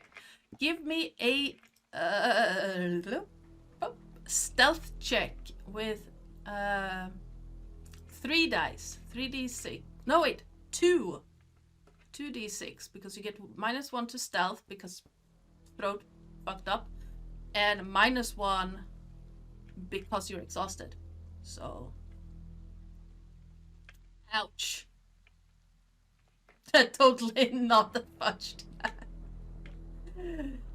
You try to sneak in, and at first you are successful, and then as you push the door open, it gives off an god-awful sound. Yes, have a great Easter, Tony, and have an amazing rest of your day. Thank you so much for hanging out and for the lurk. I appreciate it so much. But yeah, the door creaks slightly as you open it, and as the light from the lantern falls inside the root cellar, you see a shape reach up and grab the top of the door to the root cellar just as the light from a lantern falls across a similar shape of a skeletal hand poking out of the stamped or stomped dirt inside. Let's see. 1, 2, 3. Sophia shrieks in fear and bolts, pulling part of your side, so she turns Frey a little bit, but she runs off towards the conservatory. Just try and get away from this. And looking, you can see inside the cellar a skeletal hand resting like this. Like the flesh completely, almost completely gone, but you can still see traces of it. And on the door, you see a similar hand just pushing the door open a bit more. You found the body, yes. Now you just have to get it out of the dirt if you want to burn it.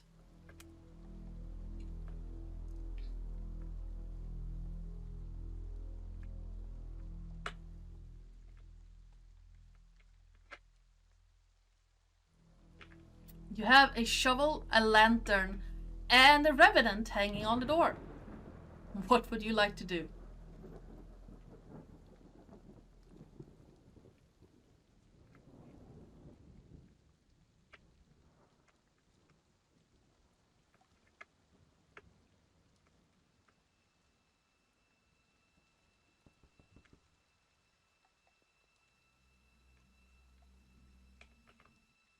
Hit it with the shovel and dig. Okay, so please, let me see. That works.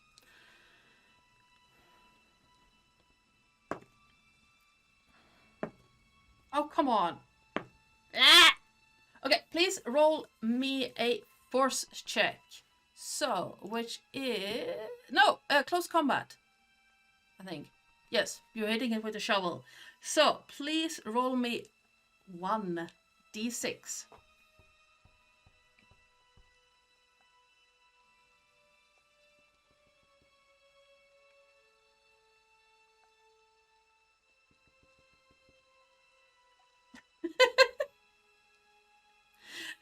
A 2 actually beats him.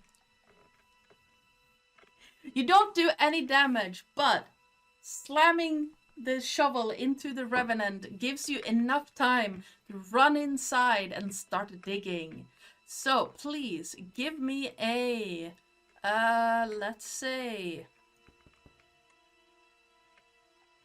what would that be? Digging.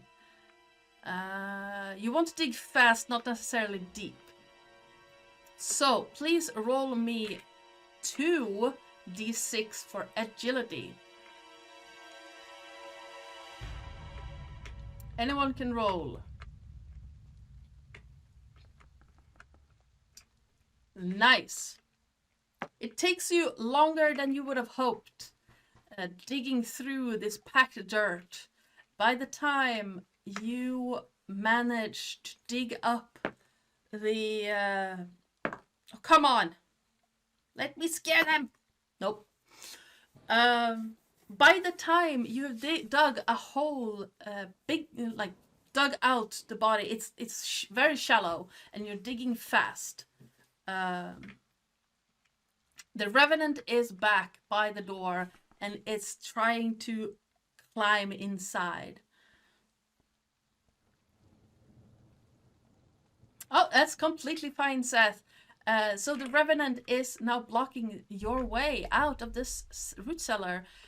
But you have dug up his body, and he's already a bit disorientated because you got a pretty good slapping with the shovel. What would you like to do? The door is not entirely blocked. You could force your way out if you wanted to. But you have a burning lantern, you have the revenant's body right there, and you have, if you force your way out, a way out.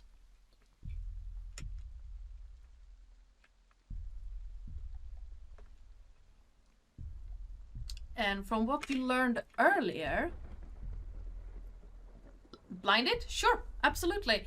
So you hold it up and you flash the light to try and blind the revenant. Oh, come on, let me succeed. No. You blinded. He's blind. for a moment. He is going to be blind for 1 round. So you got 10 seconds to get out. Yes, you did very good. And I rolled like shite again. But yes, you have 10 seconds to get past this revenant before he can see again. So you push your way past. Please give me a force roll, 1d6.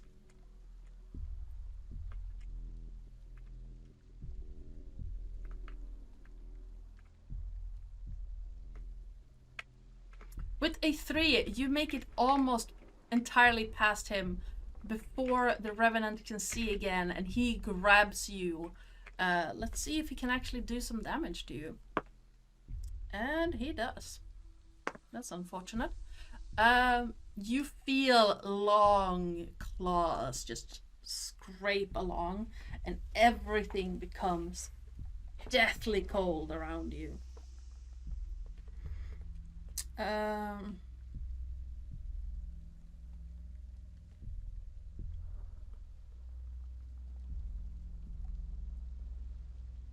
Okay.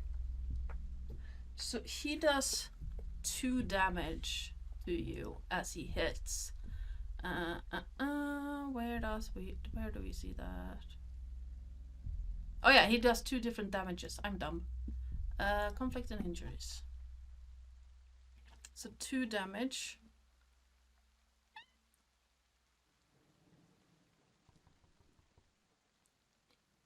Since he grabs you, it's gonna scrape through your very nice coat. Is not very nice anymore, and it's bloodied. So let's see. Back injury. No. The hell. Oh, it's not a critical injury, so you're fine.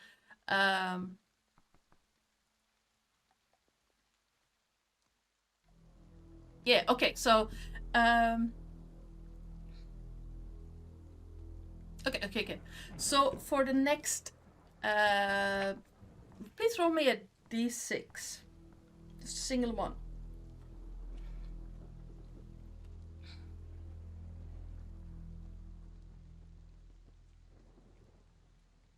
Not the fudge die. Come on. 1. For the next day, you are gonna be very stiff and hold yourself like strangely, and you are going to have a -1 die to your close combat, which is already a 1, so no rolls. But for the next day, you're gonna be moving stiffly. Hey, it could be worse. Could be for the next 6 days.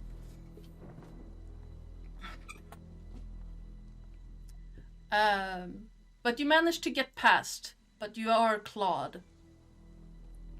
The Revenant looks up at you and is going to try and swipe at you again. So let's see. Do you do a thing?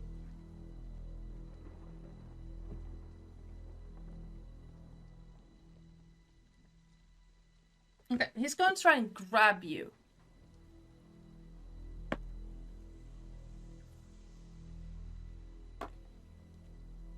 And you can roll force damage. So 1d6 to avoid this.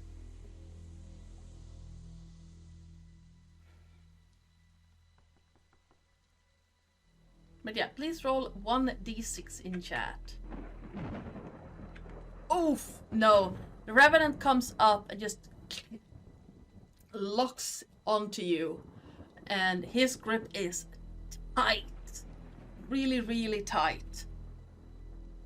And you start feeling the air slip out of you.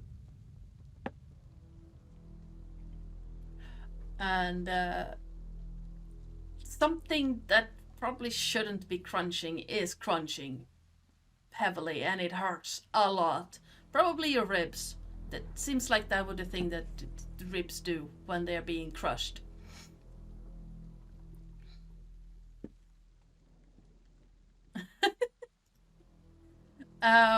You can roll a.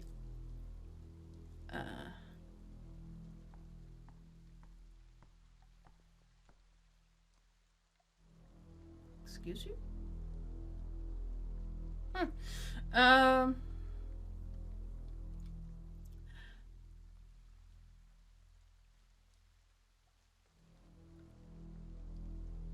Nice. Okay. So your chest is currently being crushed. Please roll me 5d4s.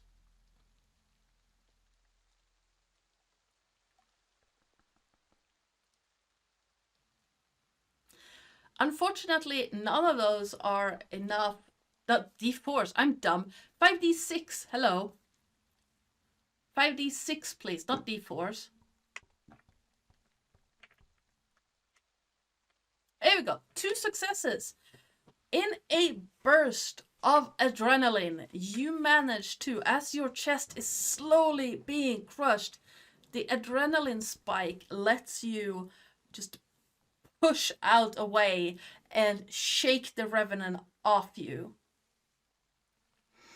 It's as if those who raised you has given you an insight into how to fight with this. So you manage to just burst free. Your chest really hurts, like a lot. Something probably broke. Yeah, I know, I'm dumb. But yeah, something probably broke. You can feel like the pain is insane, but it was enough to give you that extra jolt of adrenaline to break free of the revenant. I know. Thank you. So, it is your turn. So, what would you like to do? You are outside now. All the bad you to d4s. Yes, probably, yes. Considering you got 2 successes, and you still have 1 that carries over now. So what would you like to do? The root cellar is right there. The door's open. You can see the revenant skeleton on the ground. You can also see the group of young people that you saw earlier, Lisa, Jonathan, and Sven, moving towards you, but slowly, gainly, like they're dragging their bodies across the muddy ground, and you hear a soft murmur, and closer they get to you, you start hearing Albert, Katja, Piri, Albert, Hilma, why, Piri, why? Okay, toss the lantern. Give me an agility check to see how close you get. So, agility, that is 1. No, you get 2d6.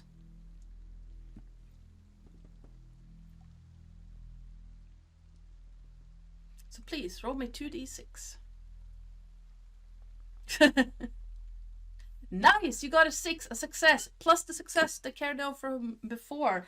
With great force, you throw the lantern straight at the skeleton. It bursts in a huge ball of flames, and from beside you, you hear a... Sorry, cat. As those same flames, but in blue, seem to engulf the revenant, and it reaches out towards you to try and grab you. But before he can, those blue flames carry off towards the dark, clouded sky. To the side, you see 3 bodies fall limp before shaking themselves as if waking from a dream. The inn is dark and quiet. Sophia is standing by one of the trees, one of the fruit trees, looking towards you. Her pale face barely visible in the light from the bonfire behind you. And that concludes our adventure. Thank you for playing.